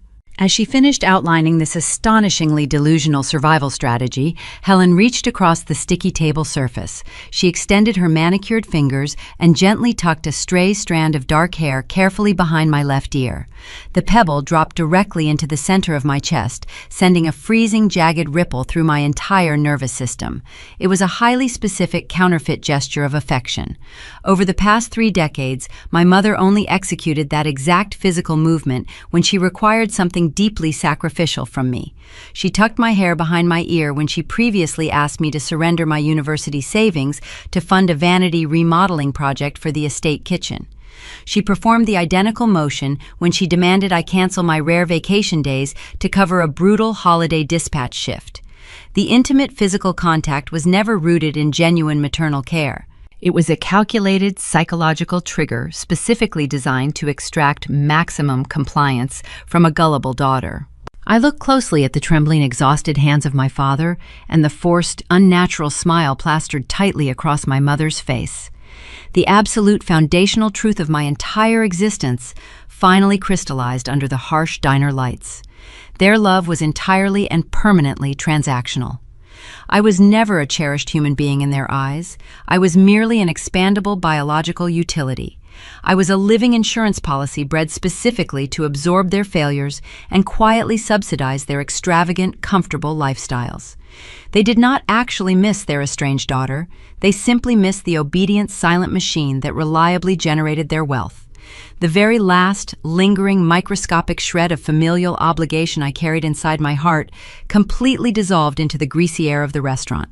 I felt incredibly dangerous and perfectly calm. I leaned forward, mirroring my mother's aggressive posture, but projecting a lethal, absolute coldness. I kept my vocal tone painfully quiet, forcing both of them to strain their ears to hear my final verdict. I informed them that the independent commercial enterprise I recently built was currently valued at a massive premium and operating with absolutely zero debt. I stated clearly that their dying company possessed zero leverage, zero active clients, and zero viable physical assets. I looked directly into my mother's widening eyes and systematically dismantled her entire fantasy. I told her I would never merge my pristine contracts with a radioactive corpse. I told them I absolutely refused to set myself on fire simply to keep Lexi warm for another winter. The honest, brutal words landed like physical, blunt force strikes against their pale faces. My mother gasped loudly, clutching her throat as if she were actively suffocating in the booth. The synthetic smile shattered, completely replaced by a dramatic mask of sheer terror. She burst into violent theatrical tears, sobbing loudly enough to attract the curious attention of the few truck drivers eating dinner at the front counter. She wailed incoherently about ungrateful, selfish children and the supposedly unbreakable sacred bonds of blood. My father simply stared blankly at the table, looking utterly destroyed and unable to formulate a single coherent logical argument. He understood the mathematics of their doom were permanently irreversible. I did not attempt to soothe her manufactured public hysterics. I reached into my leather purse and extracted a crisp $50 bill. I placed the currency deliberately onto the table, generously covering the minor cost of their untouched coffees and leaving a massive tip for the exhausted waitress. I slid out of the vinyl booth and stood up, adjusting the thick collar of my winter coat. I did not offer a final dramatic speech or look back at the weeping woman and the broken silent man. I simply turned and walked confidently toward the exit, pushing the heavy glass doors open with ease. I stepped back out into the freezing Michigan night, breathing the sharp, icy air deep into my lungs. The darkness felt incredibly liberating and pure. I crossed the cracked asphalt parking lot, heading directly toward my secure, warm vehicle, ready to completely leave my past behind. But as I unlocked the driver's side door, my encrypted digital tablet illuminated brightly on the passenger seat. The notification banner displayed an urgent automated alert originating from the Federal Banking Commission. While my parents were intentionally distracting me with fake tears and ridiculous merger proposals Lexi had secretly executed, a devastating, final, desperate maneuver. She utilized a stolen administrative credential salvaged from my old accounting files, attempting to fraudulently wire a massive sum of money from my pristine new corporate accounts directly to the Chicago equity sharks. The unauthorized transaction was automatically flagged and instantly frozen by the bank algorithms. However, the sheer massive velocity of the attempted wire transfer triggered a mandatory immediate lock on every single financial asset bearing my personal identification number. The desperate cornered rats had just forcefully dragged my flawless independent empire into the volatile center of a massive federal fraud investigation. I sat inside the freezing cabin of my vehicle, staring at the glowing notification on my encrypted tablet. The Federal Banking Commission possessed the unquestionable authority to paralyze any commercial enterprise instantly. Lexi had deployed a stolen digital credential to initiate a staggering fraudulent wire transfer. She attempted to drain my newly acquired liquid capital and send the funds directly to the Chicago equity sharks. Because the requested sum triggered internal security algorithms, the bank enacted a mandatory total freeze on my entire financial portfolio. My newly formed logistics empire was wholly locked. I could not purchase diesel fuel for my independent fleet. I could not process payroll for my veteran drivers. Julian Sterling expected flawless holiday distribution, and my trucks were scheduled to hit the interstate highways at dawn.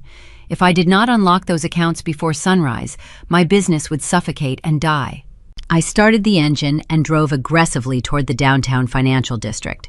I initiated a secure conference call connecting my commercial banker David and my corporate attorney Thomas.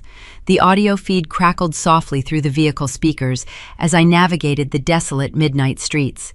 I explained the catastrophic situation, detailing the unauthorized transaction and the resulting federal lock. David possessed high-level administrative access to the banking servers. He bypassed standard customer service protocols and dove directly into the raw back-end transaction logs. Thomas listened carefully, processing the legal ramifications of the attempted theft. He informed me that unauthorized access to a commercial banking network constituted a severe federal felony. The crime escalated dramatically because Lexi attempted to wire the stolen funds across state lines to a recognized predatory financial institution. David typed furiously on his keyboard. The sound of rapid keystrokes echoed through the digital connection. He needed to find the exact origin point of the fraudulent request to prove my innocence. My sister possessed a master's degree in marketing, but she lacked fundamental technical literacy. She wrongly assumed that utilizing my old stolen username would thoroughly mask her identity. She did not comprehend that modern banking systems record immense amounts of metadata. David isolated the Internet Protocol address used to initiate the transfer. He cross-referenced the numerical sequence with public utility records. Lexi did not execute the theft from a secure, anonymous location. She utilized the unencrypted wireless network located inside our parents' private estate. She left a glowing digital fingerprint pointing directly to her childhood bedroom. The mathematics of my survival were incredibly simple, but deeply brutal.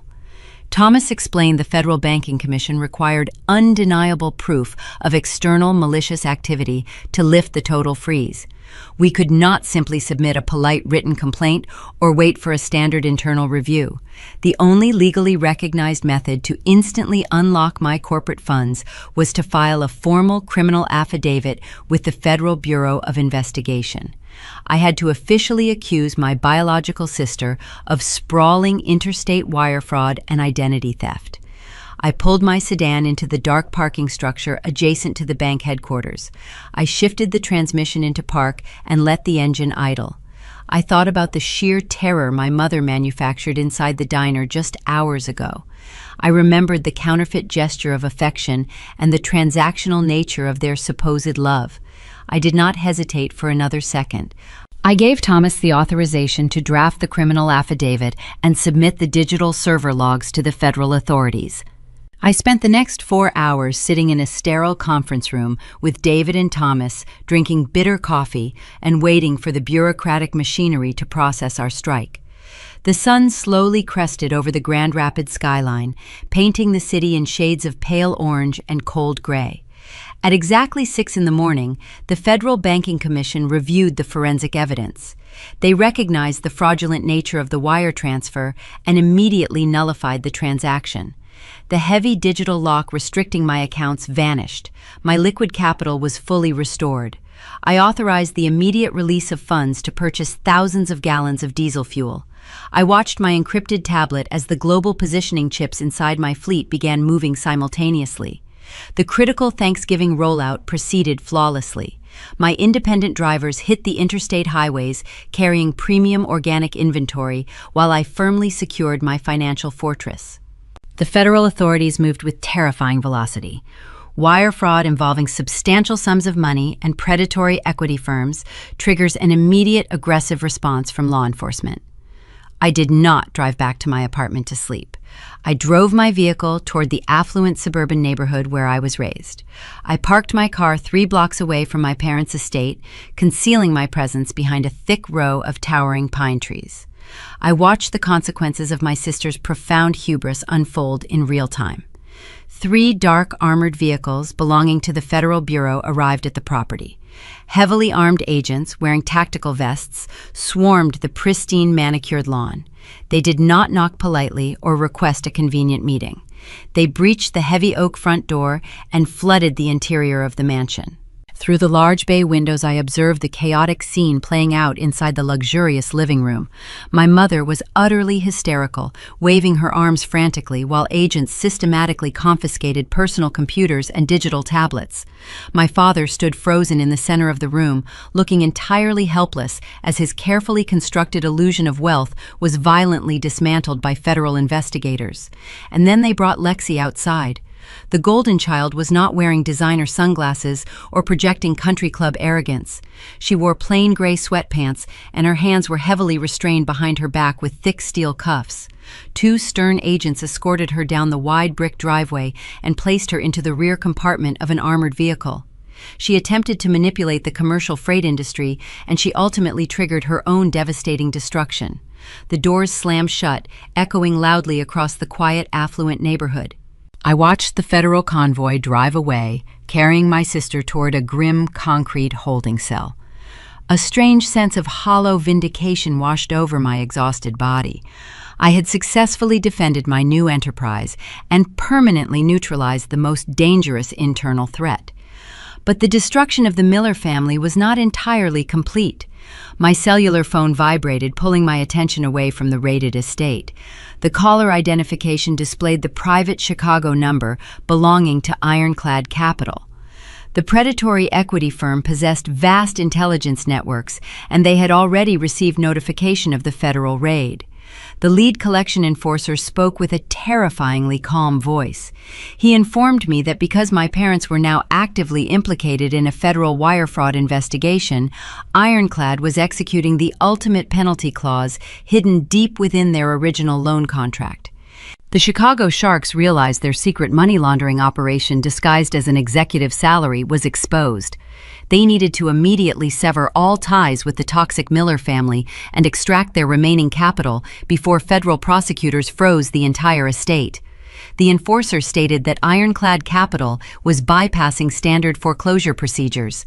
They utilized a ruthless, expedited commercial legal mechanism.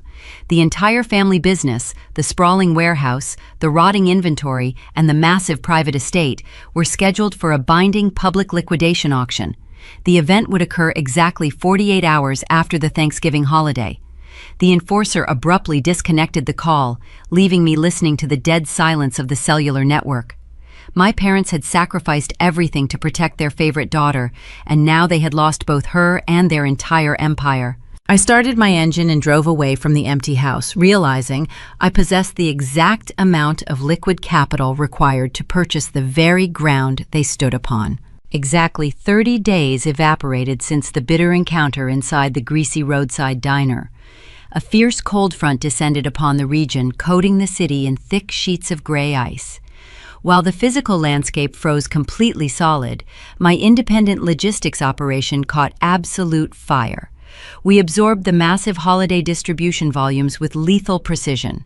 My drivers executed their routes flawlessly, and my proprietary algorithms maximized profit margins beyond my most optimistic projections. The contrast between my soaring success and the deafening silence radiating from the Miller estate was incredibly stark. In the realm of commercial finance, there is a strict mathematical rhythm to destruction. Predatory investment groups do not operate on emotion or seasonal sentiment. They operate on rigid contractual deadlines.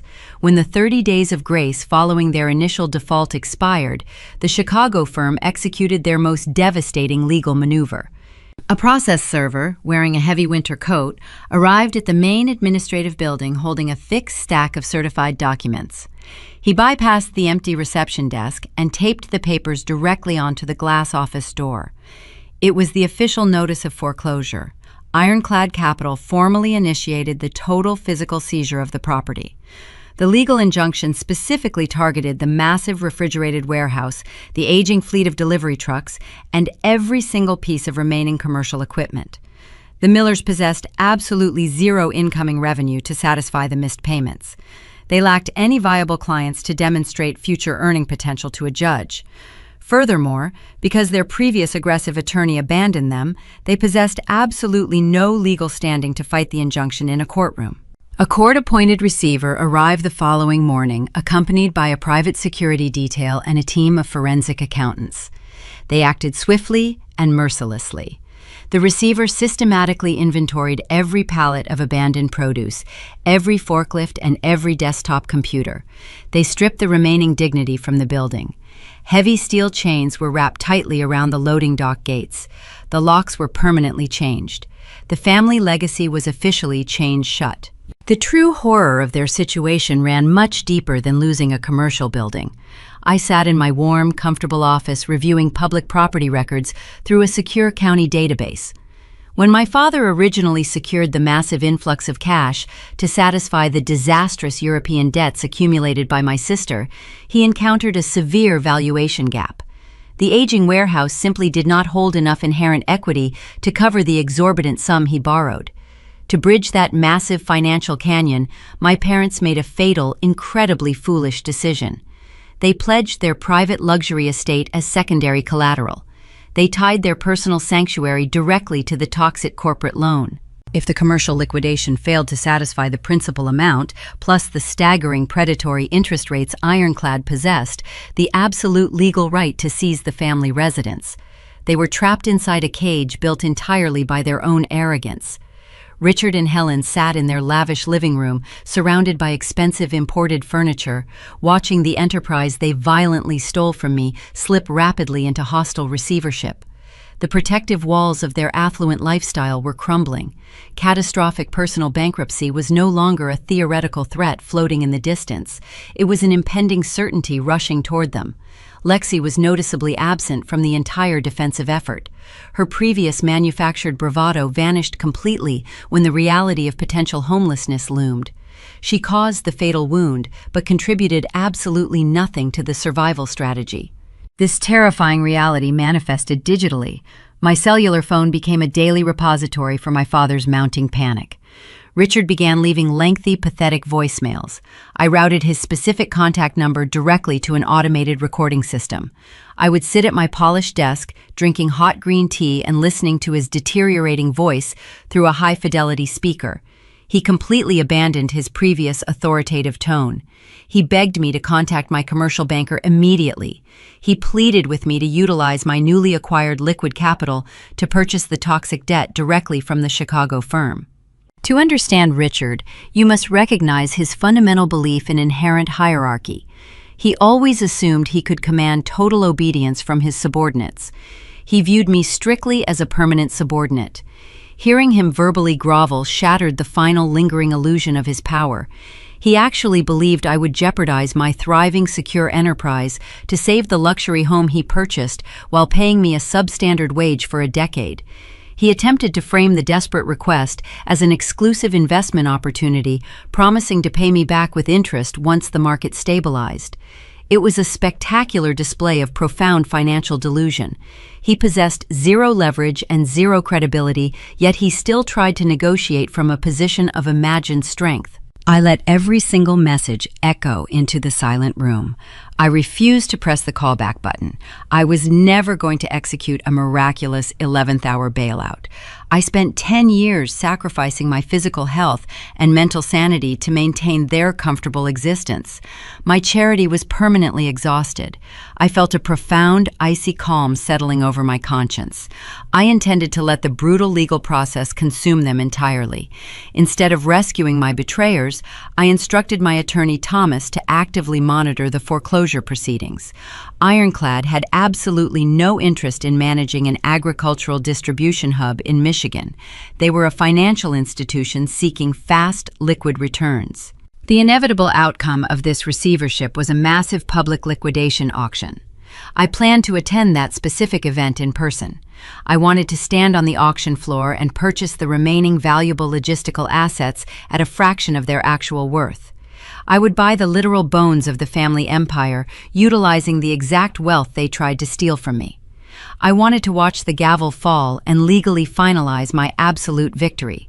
I was going to absorb their territory and expand my own dominion. The narrative tension completely shifted.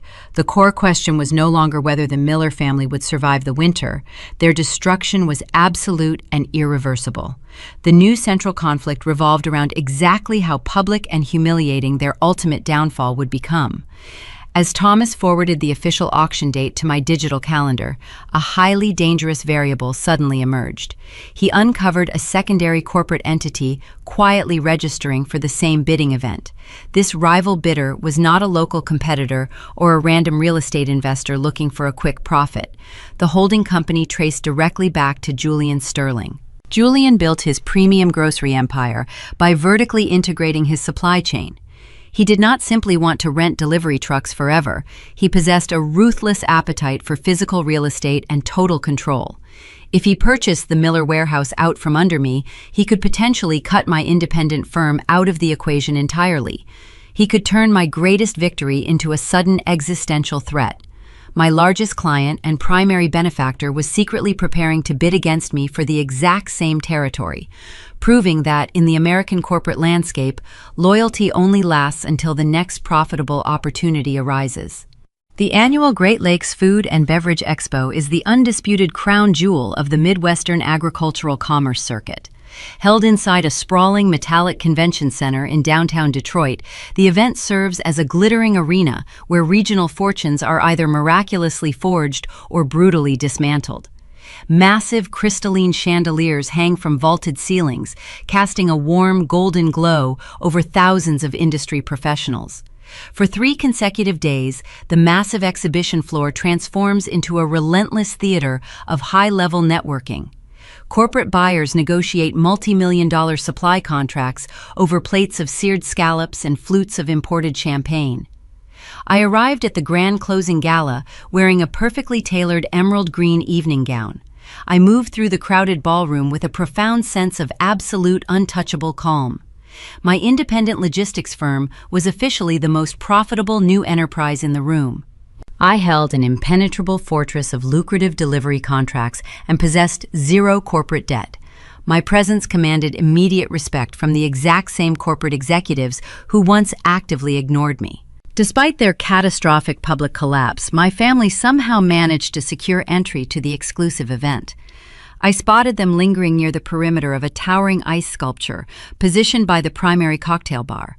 Their mere presence in the room defied all logical financial boundaries.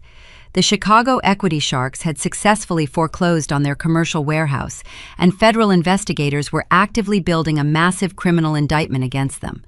Yet they refused to surrender their grand illusion. I understood exactly how they managed to attend. Helen Miller possessed a pathological addiction to her perceived social standing. She viewed high society as her fundamental oxygen. To maintain the fragile facade of wealth, she undoubtedly liquidated her remaining retirement accounts simply to purchase the expensive gala tickets and secure a luxury hotel suite. They were standing on the absolute precipice of personal bankruptcy, actively drowning in debt, but pretending they were still affluent royalty. Lexi stood between our parents, holding a crystal martini glass. Her presence was even more astounding than my mother's desperate social climbing. Just a few short weeks ago, heavily armed federal agents physically dragged Lexi from the family estate and placed her in the back of an armored vehicle for committing aggressive interstate wire fraud. In the American justice system, white-collar criminals are frequently granted pretrial release if they can produce substantial collateral. Richard and Helen clearly leveraged the remaining fractional equity of their endangered private residence to secure a massive federal bail bond for their golden child. Lexi wore a shimmering silver dress, attempting to project an aura of playful innocence. She constantly scanned the crowd, desperately trying to lock eyes with wealthy investors, hoping her manufactured charm could somehow manifest a miraculous financial rescue package. She remained completely detached from the devastating reality of her impending federal trial. The low hum of 1,000 simultaneous conversations began to fade as the primary ballroom lights slowly dimmed. A powerful spotlight illuminated the massive central stage, signaling the commencement of the keynote address. The crowd shifted their collective attention toward the podium. Julian Sterling walked confidently across the elevated platform, wearing a sharp charcoal tuxedo. As the reigning titan of the regional grocery industry, Julian possessed the absolute authority to dictate market trends and crown new commercial victors. The room fell into a deep, expectant silence. Julian adjusted the microphone and began speaking about the extreme volatility of the modern supply chain. He detailed the brutal challenges presented by unexpected winter storms, aggressive private equity predators, and widespread labor shortages. From my vantage point near the center of the room, I watched my parents' physical reaction to the speech. Richard and Helen actually began leaning forward in their seats. Their delusional arrogance was truly boundless. Because they had operated a Midwestern agricultural business for 3 decades, they genuinely believed Julian was preparing to offer them a prestigious lifetime achievement acknowledgement. They believed he was going to publicly validate their supposed legacy and perhaps announce a generous corporate bailout to save their dying warehouse. Helen subtly adjusted her expensive pearl necklace, preparing to stand and accept the applause of 500 industry peers. Richard placed a comforting hand on her shoulder, projecting the image of a seasoned, resilient patriarch who successfully weathered a temporary financial storm. Julian did not offer them a lifeline. He gripped the edges of the wooden podium and shifted his intense gaze directly toward my table. He spoke with a clear, resonant voice that echoed perfectly through the massive acoustic space.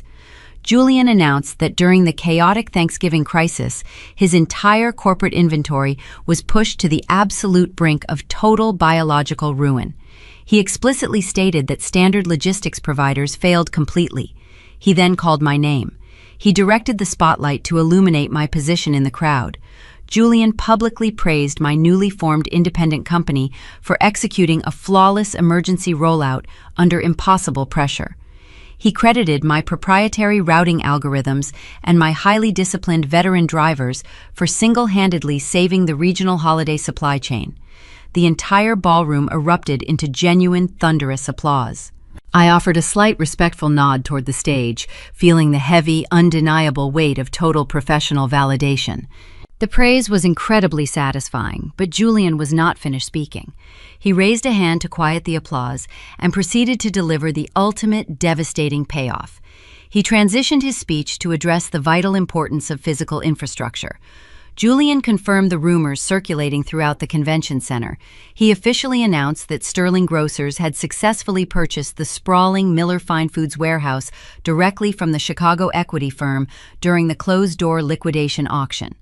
The tension I felt earlier regarding his aggressive bidding completely vanished. Julian revealed his true strategic masterpiece. He did not buy the property to expand his own vertical integration or to crush my independent firm. He purchased the massive commercial asset specifically to lease it back exclusively to me. Julian recognized that my operational competence was infinitely more valuable than his desire to manage a real estate portfolio. He weaponized his immense corporate capital to permanently shield my operation from outside interference. He announced a 10-year ironclad leasing agreement, guaranteeing my trucks would operate out of the upgraded facility. In a single brilliant maneuver, Julian transformed my childhood prison into my permanent, undisputed kingdom. The commercial territory my parents violently stole from me was legally and officially returned under my absolute control. The realization of total defeat finally penetrated the thick delusional armor surrounding the Miller family. The pebble dropped with catastrophic force near the edge of the room. Lexi completely lost her fragile grip on reality. The spoiled golden child who always manipulated every narrative to serve her own ego could not process the sight of my absolute public triumph. She slammed her crystal martini glass down onto the polished marble surface of the cocktail bar, shattering the fragile stem completely. Lexi threw a literal physical tantrum in the middle of the elegant ballroom. She began stomping her designer heels against the carpeted floor, screaming at the top of her lungs. Her voice was shrill and entirely unhinged, cutting through the dignified silence of the gala like a jagged knife. Lexi pointed a trembling manicured finger toward the stage and loudly accused Julian Sterling of extreme personal bias. She shrieked that the corporate acquisition was completely illegal. She demanded that the convention organizers immediately disqualify my company from operating the warehouse. She yelled that I was a vindictive thief who ruined her European lifestyle brand and destroyed our father's health. Her chaotic screaming fit was not merely embarrassing. It was a terrifying display of profound psychological collapse. The polished, elegant mask slipped away completely, revealing a terrified, incompetent child throwing a desperate fit because the universe finally refused to bend to her demands. The reaction from the audience was immediate and merciless. 500 elite industry professionals did not offer sympathy or concern. They simply stared at the screaming woman in absolute stunned silence. Corporate buyers turned their backs. Rival logistics managers shook their heads in profound disgust. Helen reached out, desperately trying to grab my sister's arm and silence the horrific display, but Lexi violently shoved our mother away. The physical altercation triggered the immediate deployment of the convention center security team. 4 large men, wearing dark professional suits, approached the cocktail bar, moving with swift, decisive authority. They did not negotiate with my unhinged sister or offer polite warnings. They smoothly and firmly grasped Lexi by her upper arms, forcibly lifting her off the carpeted floor. Richard attempted to intervene, but a seasoned guard stepped directly into his path, projecting a silent, undeniable threat of physical escalation. My father froze completely, surrendering to the overwhelming humiliation. The security team silently escorted my screaming, thrashing sister directly toward the glowing red exit signs. Richard and Helen were forced to walk closely behind her, trailing in her chaotic wake like defeated prisoners of war. They executed a devastating walk of shame, traversing the entire length of the grand ballroom under the harsh, judgmental gaze of the exact audience Helen worshipped her entire life. Every single person my mother ever tried to impress through her country club gossip and manufactured charity events watched her family get forcefully ejected like common vagrants. The social standing she ruthlessly sacrificed me to protect was completely and irreparably destroyed in a matter of seconds. I stood in the center of the room, surrounded by the warm applause of my new industry peers, watching the heavy wooden exit doors swing shut behind them.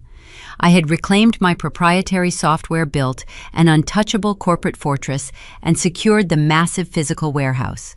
The victory was absolute and undeniable.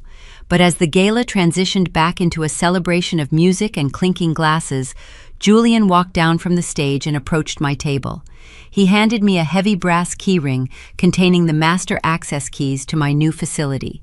He smiled warmly, but his eyes conveyed a sharp, serious warning. He leaned in close and informed me that while the warehouse was fully secured, the federal authorities had just filed a superseding indictment regarding my sister's massive wire fraud. The federal prosecutors were no longer just targeting Lexi. They possessed hard forensic evidence proving my parents actively authorized the illegal transfer to save their estate. My absolute triumph was secured, but the final terrifying collapse of the Miller family was just entering its most dangerous phase. Exactly 6 months dissolved into the warm Michigan spring following the catastrophic destruction of my family at the Industry Gala in Detroit. The bitter, freezing ice that once coated the region finally melted away, replaced by a vibrant and relentless season of growth. The transition of the weather perfectly mirrored the dramatic evolution of my professional reality. The dust from the explosive federal indictments had finally settled across the commercial landscape. The justice system operated with a slow but utterly merciless grinding efficiency. Lexi was currently residing in a federal minimum security correctional facility, serving a mandatory sentence for aggressive interstate wire fraud and criminal conspiracy. Because the prosecution possessed overwhelming forensic evidence proving my parents actively authorized the illegal transfer of funds, Richard and Helen were entirely stripped of their remaining assets to pay staggering restitution fines. Their luxurious private estate was seized and sold at public auction. The country club memberships were permanently revoked. The manufactured social standing my mother prioritized above her own daughter's existence was completely obliterated. They were currently living in a cramped, rented apartment on the far industrial outskirts of the city, learning the brutal mathematics of survival they once forced upon me. Today was my official move-in day at the sprawling commercial distribution center. I parked my newly purchased luxury sedan in the exact reserved concrete space my father occupied for 3 decades. I stepped out of the vehicle and breathed the crisp morning air deep into my lungs. The atmosphere did not smell of rotting premium inventory or toxic diesel fumes. It smelled of fresh industrial asphalt and heavy-duty cleaning solvents. I stood perfectly still in the center of the massive parking lot, watching a team of private contractors operate a towering yellow crane. The heavy machinery was positioned directly in front of the main administrative building. Two workers wearing bright reflective safety vests and thick leather gloves were systematically unbolting the massive rusted letters that spelled Miller Family Fine Foods from the exterior brick facade. I watched with profound, silent satisfaction as the heavy steel bolts snapped under the pressure of industrial power tools.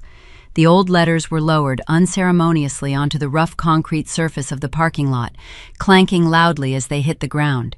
The physical removal of the signage represented the absolute permanent erasure of their fraudulent legacy. The workers immediately began hoisting the sleek, modern logo of my own independent logistics enterprise into the empty space. The new lettering was crafted from polished silver and deep sapphire blue, reflecting the bright morning sunlight with pristine clarity. The towering crane secured the new identity directly into the ancient brick, securing my permanent, absolute dominance over the regional supply chain. Julian Sterling had honored his corporate word, executing the 10-year ironclad lease agreement with zero hesitation. I was no longer a frantic startup operating out of a temporary leased hub. I was the undisputed anchor of the Midwestern agricultural market. I walked past the construction crew and pulled open the heavy glass entrance doors of the main administrative lobby. The interior space was completely transformed. During the suffocating reign of my parents, the lobby was a tense, miserable environment, filled with terrified employees and failing equipment. Now the expansive room hummed with bright, energetic efficiency. I had rehired every single veteran warehouse worker and seasoned loading dock manager who walked off the job during the Thanksgiving crisis. I reinstated their comprehensive health insurance benefits, increased their hourly wages, and provided strict union protections. Earl, the massive veteran driver, who successfully recorded my sister's pathetic bribery attempt, nodded respectfully as I passed the dispatch counter. Marcus, my former shift supervisor, was actively coordinating a fleet of 50 refrigerated trucks using a massive glowing digital map powered entirely by my proprietary routing algorithms. The entire facility operated like a flawless, perfectly oiled machine. I navigated the familiar hallways and walked directly toward the executive wing. I approached the heavy wooden door of my old office. This was the exact room where I was publicly fired and humiliated in front of 60 employees simply to manufacture a fraudulent executive salary for my incompetent sister. I pushed the door open and stepped across the threshold. I did not enter the room as an unappreciated discarded daughter or a biological automated teller machine. I walked into the space as the sole legal proprietor of a massive commercial empire. The room was bathed in bright natural light streaming through the large bay windows overlooking the active loading docks below. The space was completely empty, waiting for my specific instructions to be furnished. As I stood in the center of the quiet room evaluating the pristine hardwood floors, my cellular phone vibrated softly inside the pocket of my tailored blazer. I pulled the device out and looked at the glowing screen. A single text message illuminated the glass display. The communication originated from a cheap, prepaid mobile number I had not yet blocked. I opened the notification and read the words sent by my mother. The message was incredibly brief, but it carried the concentrated weight of a profound psychological illness. Helen wrote that they were willing to forgive me for everything that happened if I simply invited them to the official grand opening ceremony today. She concluded the text message with the phrase, "Family is forever." I stared at the glowing digital text, feeling a strange sense of scientific fascination. Even after losing her luxury estate, her commercial empire, her social standing, and her golden child to a federal prison, my mother still fundamentally believed she was the innocent victim of this narrative. Her delusion was an impenetrable armor. She actually believed she possessed the moral authority to offer me forgiveness. She believed that her mere presence at my corporate event was a valuable prize she could dangle in front of me to secure a VIP invitation. She wanted to stand in my lobby, drink expensive champagne, and pretend she was somehow responsible for my towering success. She wanted to absorb my victory and project the illusion of a happy, prosperous family to anyone who would listen. The old version of May Miller, the exhausted daughter sleeping on a canvas cot in the freezing dispatch office, might have reacted with explosive emotional violence. She might have typed a furious, massive paragraph detailing every single betrayal, every stolen dollar, and every vicious lie. She might have screamed into the telephone demanding an apology that would never materialize. But that version of me died completely inside the greasy roadside diner 6 months ago. I realized in this exact moment that engaging with a toxic delusion only feeds its power. Explaining reality to someone entirely committed to misunderstanding you is a catastrophic waste of executive energy. I did not type a furious paragraph. I did not attempt to justify my position or demand accountability. I did not even bother to utilize the digital blocking feature. I simply pressed my thumb against the smooth glass screen, swiped left, and permanently deleted the message. I watched the text vanish into the digital void, leaving the conversation thread entirely blank. I left her desperate manipulative words completely unanswered forever. The silence I offered her was not a defensive retreat. It was an aggressive, absolute victory. I finally understood that some shattered bridges are simply not meant to be rebuilt. Some biological connections are inherently radioactive, and the only intelligent survival strategy is permanent total quarantine. I slid the cellular phone back into my pocket and turned my attention toward the corner of the office. Resting against the freshly painted wall was a single piece of furniture remaining from the previous regime. It was the ridiculously expensive imported ergonomic chair Lexi demanded on my absolute last day of employment. The chair was a perfect physical metaphor for my sister's entire existence. It was incredibly costly, visually striking, and fundamentally useless. Upon closer inspection, the mesh fabric was permanently stained with spilled coffee and smeared cosmetics. The complex adjustment levers were snapped and broken due to absolute sheer carelessness. My parents spent thousands of company dollars to ensure her absolute physical comfort, while I was actively drowning in their logistical failures. I walked over to the ruined piece of furniture and grabbed the heavy plastic backrest. I did not summon a janitor or ask Marcus to handle the disposal. I wanted to execute this specific task with my own 2 hands. I pushed the stained chair out of the executive office and rolled it down the long hallway. The broken wheels squeaked a pathetic rhythmic protest against the hardwood floors. I navigated the chair through the bustling administrative wing past the quiet dispatch counter and directly out the heavy steel doors leading to the exterior loading docks. The warm spring air hit my face as I rolled the chair toward the edge of the elevated concrete platform. Positioned directly below the dock was a massive, rusted industrial dumpster waiting to be hauled away to the county landfill. I gripped the sides of the expensive, ruined chair, feeling the rough, broken plastic against my palms. I hoisted the heavy frame into the air and launched it directly over the edge of the concrete platform. The chair plummeted downward, crashing violently into the bottom of the empty steel dumpster. The loud, metallic echo rang out across the parking lot, a beautiful final note to a chaotic symphony. The physical purge was complete. The cycle of extraction and abuse was permanently broken. I turned my back on the dumpster and walked confidently inside the massive humming distribution center. I returned to my pristine executive office, where a delivery team had just finished assembling a sleek, brand-new leather chair behind a massive, polished mahogany desk. The furniture was simple, elegant, and purchased entirely with my own legitimate capital. I walked around the heavy wooden desk and sat down. The new chair provided perfect firm support. I reached out and opened a thick logistical file containing the finalized expansion plans for the upcoming summer harvest. I pulled a premium metal pen from my blazer pocket, smoothed the crisp white paper flat against the wood, and got to work. The sound of a shattered ergonomic chair echoing against the bottom of a steel dumpster is not just the end of a corporate feud, it is the heavy, final punctuation mark on a decades-long failure of parenting. When we look at the wreckage of the Miller family, it is easy to focus on the stolen intellectual property, the frozen bank accounts, and the predatory Chicago equity sharks. But the true tragedy does not live in the ledgers or the foreclosure notices. It lives in the fundamental betrayal of the parent-child contract. The collapse of the Miller Empire was never a business failure. It was a profound, catastrophic failure of family values, emotional awareness, and long-term parental guidance.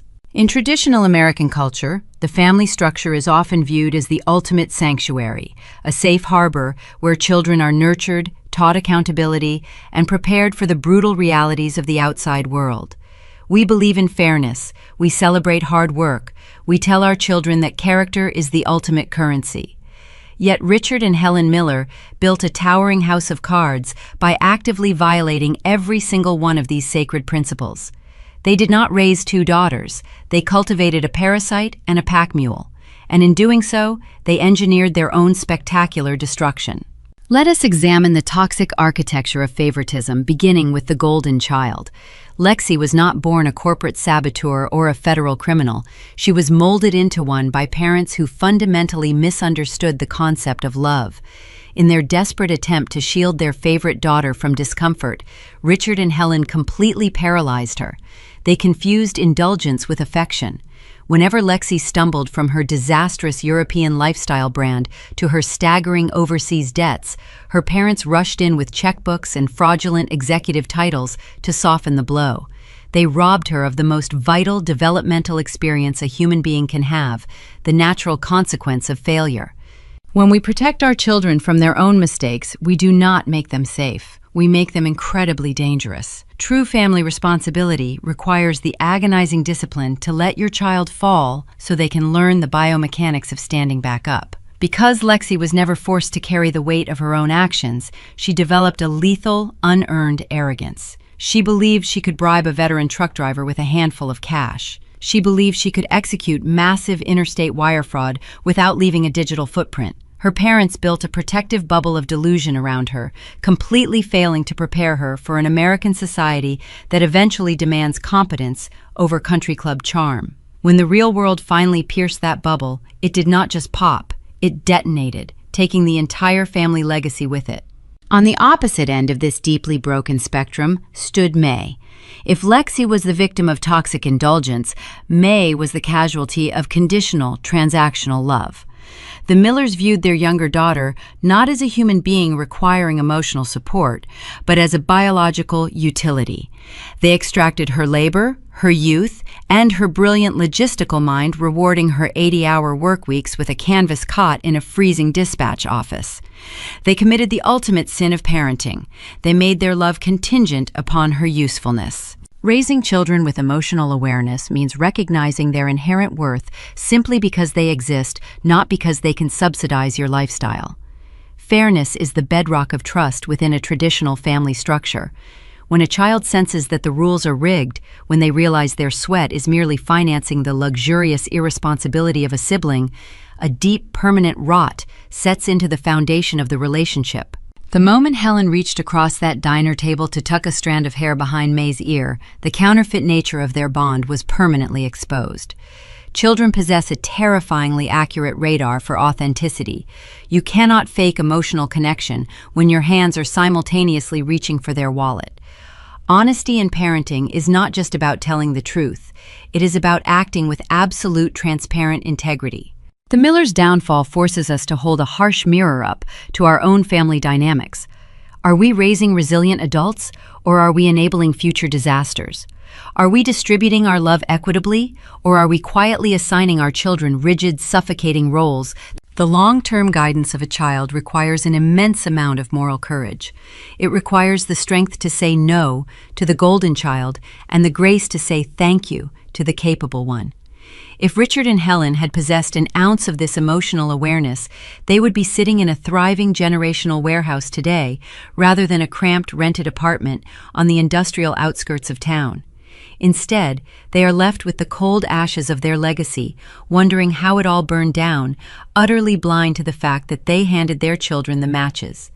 It is a cautionary tale about the irreversible damage caused when we prioritize social standing and favoritism over genuine connection. If this deep dive into the psychology of family betrayal and ultimate corporate triumph resonated with you, there are countless more stories to explore. to uncover more thrilling narratives of justice, emotional vindication, and the complex dynamics of human relationships. Be sure to follow the channel Morning Revenge. We bring you the most compelling tales of those who refuse to be broken, updating regularly with stories that will keep you on the edge of your seat. Subscribe and join a community that understands the true cost of loyalty and the sweet taste of hard-earned justice. As the new silver logo gleams on the side of that massive brick warehouse, we are left to ponder the silent, empty spaces in our own lives. We all sit in chairs built by our past, surrounded by the invisible architecture of the families that raised us. Sometimes the bravest thing a person can do is recognize that the foundation is irreparably cracked. You look at the people you share blood with, the ones who were supposed to guide you, and you realize they are speaking a language of love you can no longer translate. The phone screen goes dark, the text message remains unanswered, and as you step out into the crisp, uncertain air of a new season, you have to wonder, when you finally stop carrying the weight of their expectations, who will you become in the silence that follows?